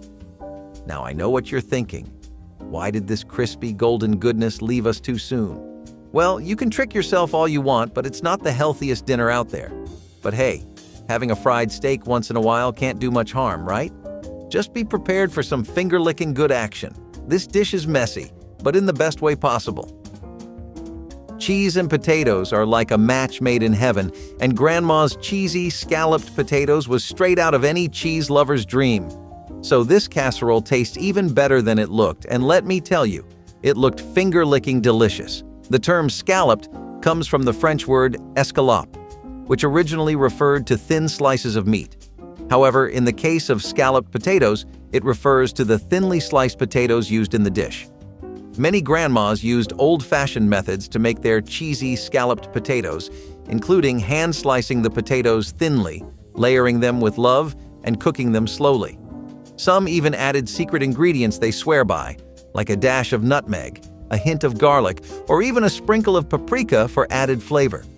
The best part about this one was its crispy crust, and I'm sure you remember fighting all your siblings for the bigger chunk of it. This dish wasn't only tasty, but was also practical. It was a one-pot wonder, meaning it could be cooked and served in the same dish, making cleanup a breeze. I'm sure Grandma loved that. Despite what you might think about chicken cacciatore, it's actually not hard at all. This was renowned as a one-pot meal, basically, the kind of thing you only need to pay minimal attention to. Italian-American cuisine is yet again the star of the show this time. And the interest in food like this was something America really only went through during the post-war period and towards the 70s and 80s. There was this growing national interest in foreign cuisines from the world over. I'm talking the deepest reaches of Mexico and Spain to Italian classics like this one, which you'd normally never even think to fight in an American home. However, dishes like these work so well with the average American's palate that it's a wonder you don't see them. Chicken pieces that get browned and simmered with tomatoes, bell peppers, garlic, and sometimes even wine. Slow cooked until you get a rich, thick sauce and chicken that needs barely any seasoning because it's already oozing with flavor. Simple ingredients, a no-fuss cooking method, and a taste that works for every chicken fan. It's not hard to see how this dish got to where it is, and now Chicken cacciatore is something you regularly find at almost any meat-based restaurant. Way to come from humble beginnings, right? Comfort food in the 1940s could not be discussed without somebody bringing up American slumgullion. This was really hot in the Midwest and the South, mostly by its other name of goulash. The dish has been in recipes and cookbooks since at least 1913, and it would include ground beef simmered in a tomato sauce. It was a dish for nights that you really wanted to make matter, and it was also a great way to keep the nutrition and protein intake up. Think of it as like a kind of casserole, and if you have heard of it before, you should know the 1930s versions were a bit different. These ones involved no pasta or macaroni or cheese. Those would become staples of the dish much later on, and we have grandparents to thank for that too. Bean soup is different from the other soups on our list because, in contrast, bean soup was pretty simple to make. Dried red kidney beans in a thick soup made for a favorite of states like Idaho, where the dish originated from. You could find different ideas on the soup from house to house, as some had their vegetables as toppings and others had meats. Fred Dubois, who was Idaho's senator at one point, passed a bill that mandated the Senate restaurant to have bean soup on the menu every day. Definitely one way to start a movement if you ask us, but the trend definitely stuck around after it gained steam. It was an amazing way for low-income neighborhoods to eat healthy, but nowadays you would not find it in households as beans are not really the go-to item for soups. Morton pot pies are frozen pot pies with flaky crusts and savory fillings, such as chicken or beef with vegetables. These classic comfort foods were introduced by Morton Frozen Foods in the 1940s, offering a hearty meal in a single dish. The pies feature a golden, buttery crust that encases a rich and flavorful filling. Morton pot pies were particularly popular for their convenience and taste, providing a meal that could be enjoyed at home or on the go. The pies were traditionally baked in the oven, allowing the crust to become crispy and golden while the filling remained hot and savory. Morton pot pies were often enjoyed as a comforting dinner or a quick lunch, offering a delicious and filling option for any time of day. Southern skillet cornbread has been a beloved memento of the South for many decades to the rest of the nation, but in the area, it is a tradition that goes back all the way to the 18th century.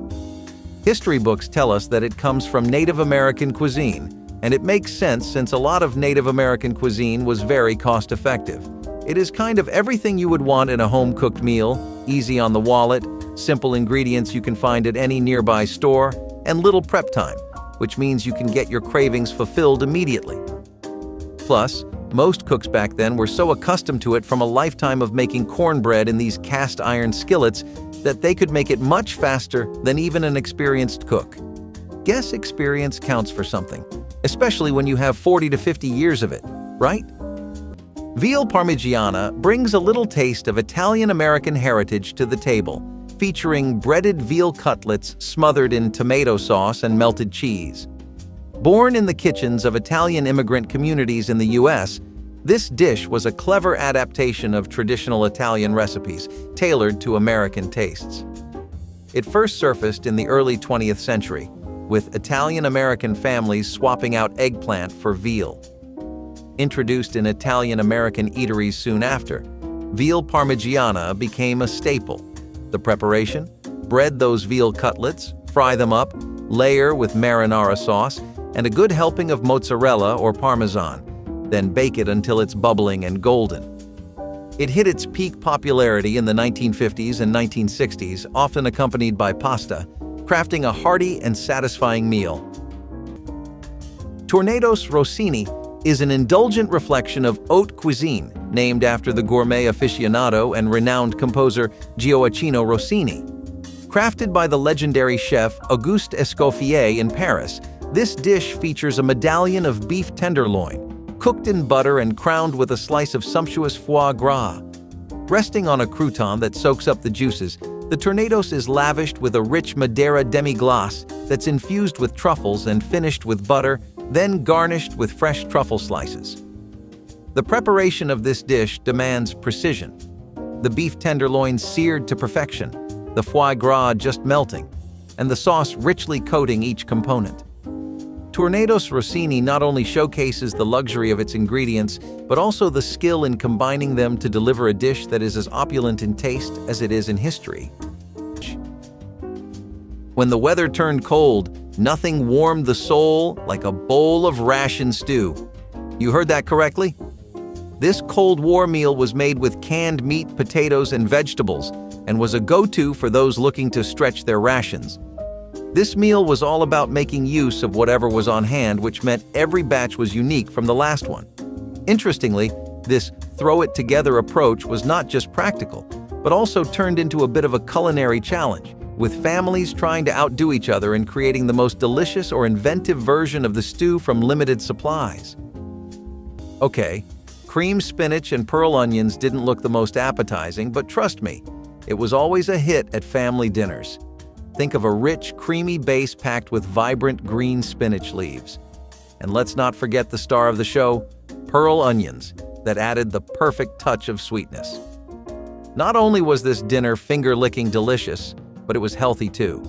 Jam-packed with nutrients including vitamins A, C, and K, iron, folate, potassium, and a good amount of fiber. Just don't blame me if you get flashbacks to your school cafeteria. But hey, sometimes those cafeteria classics deserve a second chance, especially when they're this delicious and healthy all at the same time. While the southern states were enjoying Tex-Mex cuisine, the northern states were all about Italian flavors, and baked ziti was a staple on the dinner table. Now, even with its Italian roots, you wouldn't typically find this one in Italy. This casserole was created by grandmas who were Italian immigrants to the States and adapted traditional pasta dishes to suit the ingredients available in their new country. Baked ziti was pretty much the long-lost cousin of lasagna, with the classic version including ziti pasta, marinara sauce, ricotta, and mozzarella cheese. The ziti pasta used in the dish was tubular and smooth, which makes it ideal for holding onto the sauce and cheese. This one was a hit at Sunday dinners and had everyone coming back for seconds.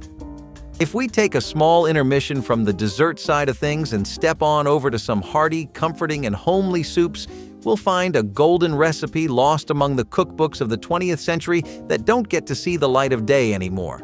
Pea and ham soup got its name because of how affordable it was. This is probably the cheapest thing on the list to make. Actually, it literally costs just a few cents. All you needed was ham and peas. You'd simmer them in the crock pot with diced ham and some vegetables like potatoes and celery, then slow cook it until the soup got thickened. You'd get this incredibly creamy, lovely soup that was just perfect for winter nights or after a long, exhausting weekend. Maybe you want to ease up on your stomach and eat something healthy for a change, but you still want some familiar flavors to keep you company. A soup like this would be right up your alley. It costs nothing, feels better than most things, and you can make it any time. You could probably even take a nap and wake up to the scent of the soup slowly cooking, becoming the final product. Pancakes and cutlets were not the only comfort cooking people made out of the vegetable we just talked about because it is oh so resourceful. Potato soup was also a regular item at the top of the menu. People would usually use whatever basic vegetables they had to make the soup more varied, but even potatoes, some grounded black pepper and water went fine. Typically, though, people would barter for a few onions or carrots to spice the soup up for special occasions or when it had been a while since they had their last good bowl of hot soup. Especially in the winters, when people needed nutrition more than ever. In about 25 minutes, you had yourself a quality and healthy meal that kept your energy going for all the labor of the week in America. Prune pudding was one of the more niche dishes that were created during the Great Depression. What really was surprising was that prune pudding extended to the upper royalty as well, since even prominent VIPs would also be real low budget with how they eat. Prune pudding became very popular as a result of the efforts made by First Lady Eleanor Roosevelt, who would serve prune pudding at White House functions. It stained the White House's culinary track record, sure, but earned massive points with the struggling American people. For being made of such a simple ingredient and some syrups of your choice, it was definitely one of the tastiest and cheapest meals to come home to. Elio's Pizza is a frozen pizza with a distinct rectangular shape known for its crispy crust and savory toppings. This convenient meal was introduced in 1963 by Elio's, becoming a staple for quick and easy dinners. The pizza was developed with the intention of providing a straightforward and reliable frozen meal option for families. The original recipe featured a crispy crust that provided a satisfying crunch, complemented by the tangy tomato sauce and melty cheese. Elio's pizza is typically cut into square slices, making it easy to share or customize with different toppings. The rectangular shape also made it easy to fit into toasters and ovens for quick reheating. A recipe that is largely forgotten right now but still made some noise back when it was really popular in the 20th century is shrimp and grits. The secret to an incredible plate of these was all in the milk, butter, and cheddar cheese. Depending on the quality and how you handled it, you would ever have shrimp that had not really absorbed the flavor or the best seafood experience you could hope to have at home. Luckily, over many long years, the home cooks of our nation perfected the recipe and kept passing it down, one generation to the next. Some chopped bacon for a smoky flavor, or sausage drippings were also really popular picks for older chefs to run with. Grits would be made with dent corn and often boiled, then mixed with the butter and milk. How did your family make these, if they ever did? Moussaka is a rich, layered Greek casserole that marries slices of eggplant with ground meat and a creamy bechamel sauce. This dish has Middle Eastern origins but was perfected in its modern form by Greek chef Nikolaos Tselementes in the early 20th century.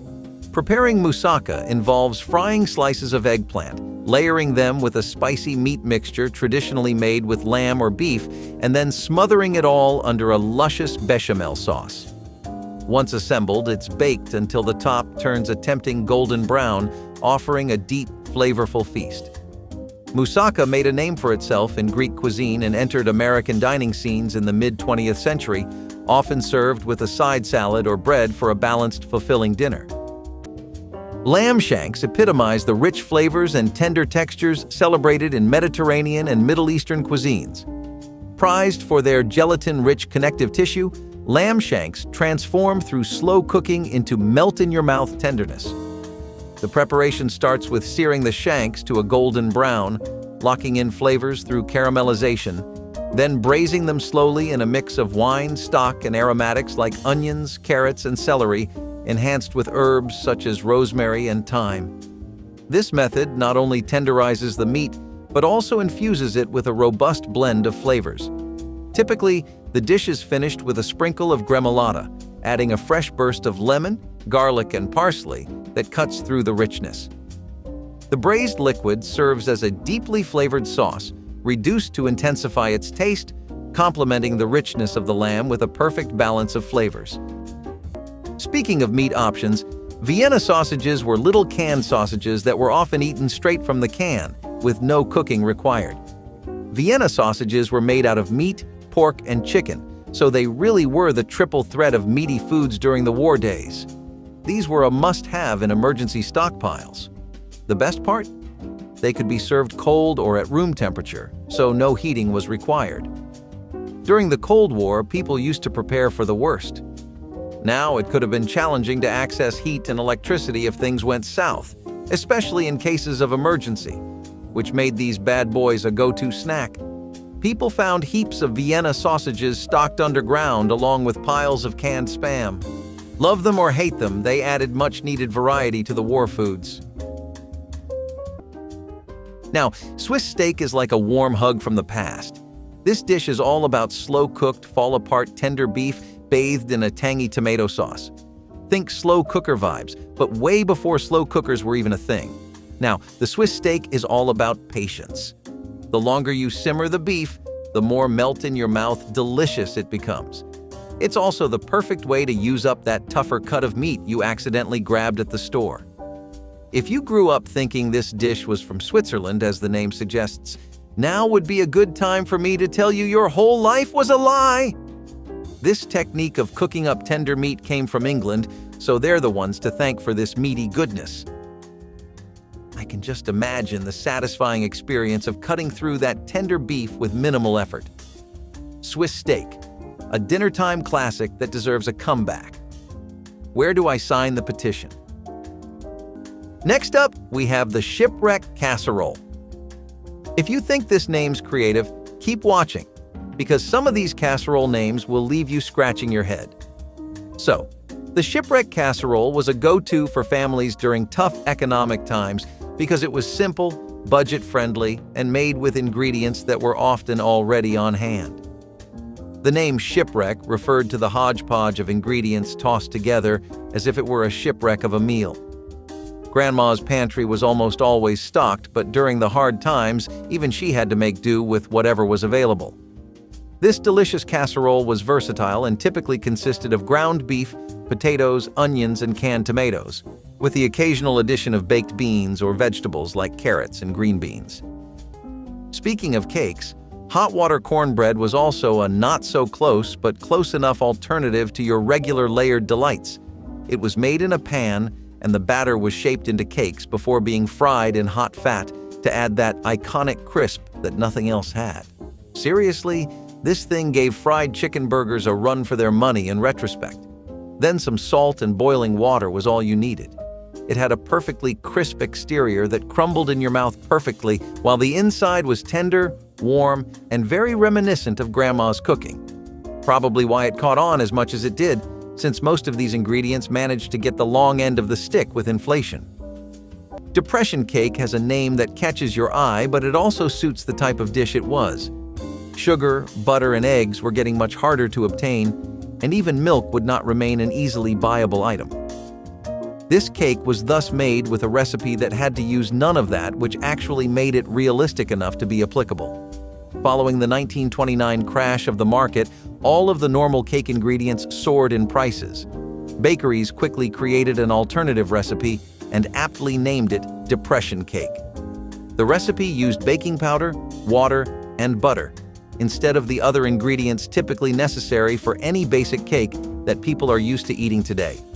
This was a cake that set a precedent in that era because it would inspire things like the mock apple pie. The trend of mock food is almost completely gone nowadays, but for families that wanted to still have cake, this came close enough. Kid Cuisine is a line of frozen meals for children, often featuring cartoon characters on the packaging. Introduced in 1989 by Conagra Foods, these meals provided a balanced, kid-friendly dinner with fun sides like corn or mac and cheese. The meals typically include an entree, a side, a dessert, and sometimes a small toy or game on the packaging, engaging children beyond just the meal. Kid Cuisine offers a variety of options, such as chicken nuggets, mini corn dogs, and pizza, appealing to children's tastes. Kid Cuisine meals are microwavable and easy to prepare, making them a convenient option for busy families. The inclusion of a dessert, such as a brownie or pudding, adds to the appeal of these meals. The variety of options also meant that there was something for every child's taste. Flaky buttermilk biscuits are all well and good if you buy them as a snack at your local mart, but you have not tried a buttermilk biscuit until you get a veteran baker to make these for you. Who better than family? And what family member is more skilled in baking than your trusty grandmother? Well, not all of them cook or bake, but the nation has more than its fair share of Grandma's creamy buttermilk recipes floating around the internet and cookbooks from dozens of years ago. Practice always makes perfect, and most home chefs learned that the great secret of an impeccable buttermilk biscuit is to not overmix so that you avoid flat and tough biscuits. These were extremely common as snacks to give to children in the family during holidays and were the perfect pairing for a gift basket. Chicken Marengo holds a storied place in culinary history, famously prepared for Napoleon after the Battle of Marengo. This dish encapsulates the essence of victorious improvisation using local ingredients available at the time. Chicken Marengo starts with chicken pieces sautéed in olive oil, braised with onions, garlic, and tomatoes, enriched by a splash of white wine that deglazes the pan, forming a robust sauce. Later additions often include mushrooms, and traditionally, it was garnished with fried eggs and crayfish, though these are less common today. The slow simmering melds all the flavors beautifully, allowing the tomatoes to break down and create a rich, savory sauce that complements the tender chicken perfectly. This dish exemplifies French provincial cooking, utilizing straightforward techniques and local ingredients to produce a dish rich in history and flavor. Hear me out, this one might sound a little boring at first glance, but trust me, it's a classic for a reason. The split pea soup is a hearty, filling, and surprisingly healthy-ish, thick, creamy soup packed with vibrant green split peas and other vegetables like carrots, celery, and onions. Now, on that healthy-ish claim, it depends on how much butter and cream your grandma used. The split pea soup is the kind of soup that leaves you feeling satisfied for hours. It has been a St. Patrick's Day staple ever since its origin in 1905. The best part? You can totally customize it according to your liking. Yeah, don't be shy to throw in your favorite veggies, add a splash of lemon juice for a bit of brightness, or even some leftover shredded chicken for an extra protein punch. We really need to bring this one back. Leftover turkey in the fridge? Consider it your lucky day because that used to call for Grandma's legendary turkey noodle casserole. This casserole made mornings after Thanksgiving something to look forward to. This was the go-to recipe for using up leftover turkey and noodles after Thanksgiving or Christmas. All Grandma had to do was mix in the ingredients and add a topping made from breadcrumbs, crushed crackers, or even fried onions. Like most of the casseroles on this list, this was also a one-dish wonder and didn't require much labor. And you know Gram used to be tired from making us a grand feast the night before, so this was an easy way to serve something delicious on the dining table without putting in too much effort. This was a kid-friendly meal that appealed to even the pickiest eaters. What's not to love about a creamy sauce and some noodles all drenched in cheese? Pottedhof is a dish made from the meat of the shin of a cow or pig, cooked and pressed into a pot with its own jelly-like juices. It's similar to head cheese but focuses on a specific part of the animal. This dish was often seasoned and served cold, sliced up with bread or pickles. Back in the day, Pottedhof was a way to make use of tougher cuts of meat that needed slow cooking to become tender. It was a popular dish among working-class families in the UK and the US, providing a hearty, protein-rich meal.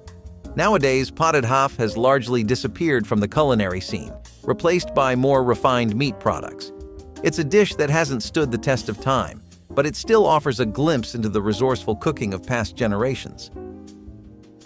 Back in the 1950s, the Divan Parisian restaurant at Chatham Hotel in New York City gave birth to its signature dish, the chicken divan casserole. This mouth-watering dish soon found its way to all our homes, and I'm not complaining. It's made of tender chicken pieces nestled amongst vibrant green broccoli florets in a rich and creamy sauce, topped with a generous layer of melty cheese and a sprinkle of crispy breadcrumbs. The chef who leaked this recipe out to the public really took one for the team, and we can never thank him enough. It's the perfect combination of protein, veggies, and all the cheesy goodness your heart desires. Just maybe pair it with a side salad to pretend you're being healthy. Chicken divan casserole is the retro dish of every cheese lover's dreams, and you know what that calls for? A comeback. It's a classic at throwback parties, but you don't really need an excuse to cook this up. A typical Tuesday night works too.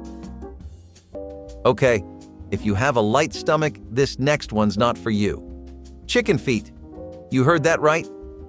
Now, we're getting into some real survival food territory. Chicken feet might sound like a strange choice for a meal, but in many cultures, they're considered a delicacy. These little feet are often used to make rich, flavorful broths and soups. The high collagen content gives the broth a silky texture that's perfect for sipping on a cold day. However, chicken feet aren't exactly the most popular menu item in the West, or at least anymore. They were big back when people had to eat whatever they could find, like the tough days of the Great Depression. But in today's modern world, chicken feet are a big no thank you. They're a bit bony and can be a challenge to eat, which might be why they haven't caught on like, say, chicken wings. But for those in the know, they're a tasty, nutrient-rich part of the chicken that's worth trying at least once. Just don't expect to see them in your local fast food chain anytime soon. Eggplant Parmesan casserole is another Italian classic that became a favorite in the United States. Eggplant was often a challenge to serve to picky eaters, so Grandma got creative and found a way to sneak it into delicious dishes, which resulted in the creation of this hearty dish. In Italy, it's better known as Parmigiana and is a popular gourmet dish. The casserole is a more laid-back version of the delicacy, as you can enjoy the flavors of this classic Italian dish without all the work of frying each individual slice of eggplant. Don't get me wrong, Gram loved making us those labor-intensive meals, but even she deserved a break sometimes. And this casserole gave her the perfect opportunity to whip up something delicious without spending hours in the kitchen. Collard greens and ham hocks have been a combo that has very faithfully stood the passing of time, and we think it is partly due to all the different takes on it that families keep coming up with. You hear cabbage and your heart does not exactly burst with excitement, but collard greens is another story. Pair it up with smoky ham hocks and you have yourself a meal on a budget like no other. A ham hock itself is a portion of bone with connective tissue and some meat that is covered in fat and skin, and the other name for these is pork knuckles. With some sweet onions, garlic, and chicken broth, this was a recipe that would give any other dish a run for its money, and it was great for your diet too. Gotta make sure your grandkids grow up right and proper after all. Another item on this list is head cheese. Don't let the name fool you. There's no cheese in head cheese. Instead, it's a terrine or meat jelly made from the flesh of a pig or calf's head. Sounds appetizing, right? Variations of head cheese exist throughout Europe and elsewhere, with differences in preparation and ingredients.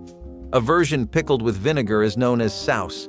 Head cheese was a way to use every part of the animal, especially during times when food was scarce. It's a dish that's rich in flavor and history, but not exactly a crowd pleaser in modern times. While you might still find it in some specialty delis, it's not the kind of thing you'd bring to a potluck without a disclaimer. You can't possibly reminisce about Grandma's forgotten casseroles without bringing up the ham and potato casserole. This one combined two classic comfort foods, ham and potatoes, and instantly became a favorite on the dining table. You know all those leftover ham that goes bad in your refrigerator after the holidays? Well, this recipe was a way to spice it up and turn it into something new, and of course, Grandma did it best. There was even a healthier version of the ham and potato casserole that was made using lean ham, low-fat dairy products, and extra vegetables to boost the nutritional content. Grandma used whatever potatoes she could find at the farmer's market, but this one could be made by a variety. Some recipes called for russets, while others used Yukon Gold or red potatoes, depending on your texture preference. So most oatmeal meatloaf recipes use the oats as a side piece to, like, 2 pounds of lean ground beef, but that was obviously not what people were working with back then. Instead, the loaf was made entirely of layers of oatmeal, with sausages and bacon stuffed into it to give that meaty profile. Some dried onions and garlic meant that there was good enough reason to get the fine plates out, and there was always enough to go around too. Plus, Grandmas really ran with the recipe right after the Depression ended and things started going back to normal. They would add things like tomato sauces and never spare the eggs or the flour. Probably why kids would love it so much since they went all out with it. But after going through a patch where this was a luxury, you cannot blame them for wanting to go the extra mile either. Twice cooked potatoes are firmly a thing of the past now, but that does not mean this video cannot serve as your inspiration to bring back this hit, which was especially popular with grandmas all around the country. Like we said with the previous dish, something being good for your health and tasty does wonders for its appeal, and Granny's knows how to get the best of both worlds.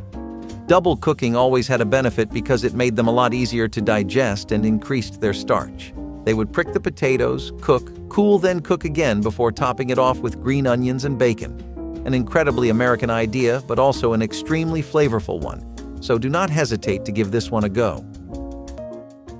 Scrapple was the typical everything but the oink dish. This Pennsylvania Dutch classic was made from pork scraps. Yes, that includes everything from the snout to the tail, combined with cornmeal and flour, then formed into a loaf. It is also known by the Pennsylvania Dutch name panhas. Scrapples and panhas were commonly considered ethnic foods of the Pennsylvania Dutch, including the Mennonites and Amish. Scraps of meat left over from butchering not otherwise used or sold were made into scrapples to avoid waste. It's like your grandma's meatloaf with a whole lot more mystery meat. Scrapple had a love it or hate it reputation. For some, it was a comfort food that reminded them of home. For others, it was a mysterious meat block they'd rather avoid. It's definitely an acquired taste, one that has not quite made it to mainstream breakfast menus. And don't even get me started on the texture. I'll leave a little to your imagination. One thing about the Depression is that people really came out the other end with a lot more new skills than they used to have. Coffee substitutes, on the other hand, were a lot less close to the mark. Postum was the best of them, and it was usually known as a caffeine-free drink that was made out of bran, molasses, and roasted wheat. But it became popular during the Depression for two reasons. It didn't keep you up like coffee did, and it was a lot cheaper. Well, then, what was the point? If you're not drinking to stay up, and the taste isn't the same, then why bother? Why not just get tea? That might be what you're thinking, right? Well, people just wanted to experience familiar comforts. Really. In a time where it's pretty much not known what tomorrow would be like, anything familiar was comforting. To that end, people even used barley, rye, corn, and bran to imitate coffee beans. These grain-based drinks helped people keep their head on straight and helped them get through a rough day. Some people didn't want moonshine, or some people just simply couldn't risk drinking alcohol made in bathtubs. Others needed nutrition, not more soda, and others still just wanted to take the edge off because they missed being able to have a cup of coffee. These things never really got close enough that you could say, "Hey, this is a pretty good cup of joe," but they did the job well enough. And during then, that was all you could ask for. As you can probably tell by now, Depression-era cooking was nothing if not creative and thoroughly out of the box. People found all sorts of new ways to satisfy their cravings and preferences, and honestly, it's a bit inspiring. The Depression showed people how much they could do with what was around them and how they could get the best out of everything they had in their homes. It was a time when people broke out of their comfort zones just to survive and have a decent day. And it was a time when food was their best friend, more than ever before. Specifically, we're talking about a proper Schwarzrouladen from Midwestern cities like Milwaukee, which had a big population of German immigrants in the middle of the 20th century. Patriots had casserole Sundays, but German Americans would always have rouladen as a meal at the end of the weekend. At first glance, you would think it's some kind of wrapped beef or gravy dish, but that couldn't be further from the truth. This rouladen usually has pickles, onions, and mustard, and the beef gets rolled in these. These rolls are then browned and braised for a long while in a beef broth gravy, and at the end you pair it off with dumplings and potatoes for a homely dish that hits every base you need it to. You can expect a whirlwind of flavors here. Seriously, it caters to everyone.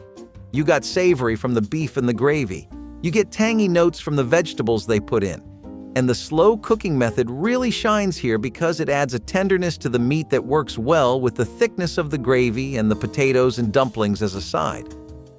It's just one of those dishes where everything's an obvious team effort and it works. It's elaborate because it needs to be, not because it's trying to be overly complicated to seem fancy. That's how you know you're about to sit down for a real meal. Scrapple is pretty common in Pennsylvania even today, but it started in the 1930s as a mush of pork trimmings with cornmeal or buckwheat and some minimal spices. Since people had limited options for their culinary ventures, most scrapple were not as tasty as they could have been. That does not mean it lacked a kick, though, as most people found that even for trimmings, it worked pretty amazingly overall. People would regularly make it a habit to ask their butcher to save any scraps that were left over or unused because they had some scrapple in mind for today's menu. Especially in the Mid-Atlantic in places like Virginia, Delaware, Washington, and South Jersey. People would use offal too and make a broth out of the bones, though in the end any bones and fat were taken out of the dish. I'm going to take all of you for a spin through a German's taste buds one last time while I still have you here. Remember how I just went over areas with high amounts of German immigrants? Some of those, like Pennsylvania Dutch country, Chicago, and Baltimore, had this one unique dish that was even a bit of a gate-kept secret back in its heyday. That's Sauerbraten, a marinated beef roast in vinegar, sugar and water with spices that's left for several days.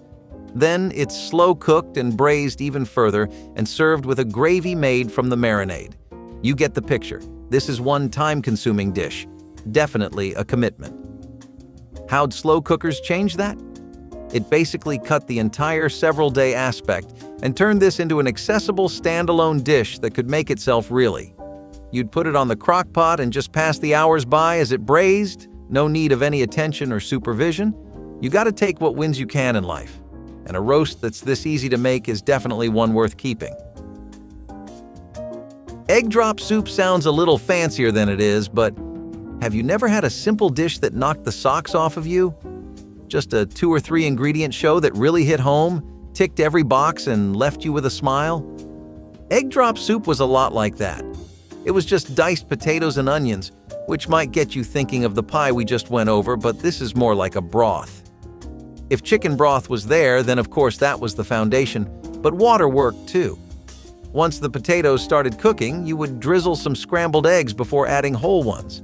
It might look lumpy and score a little less for presentation, but it deserves a solid A+ just for the taste alone, especially if you would pair it with some leftover bread. That wraps up 2 hours of forgotten dinners your grandparents ate to survive. Let us know which one you'd try, and don't forget to like, comment, and subscribe for more.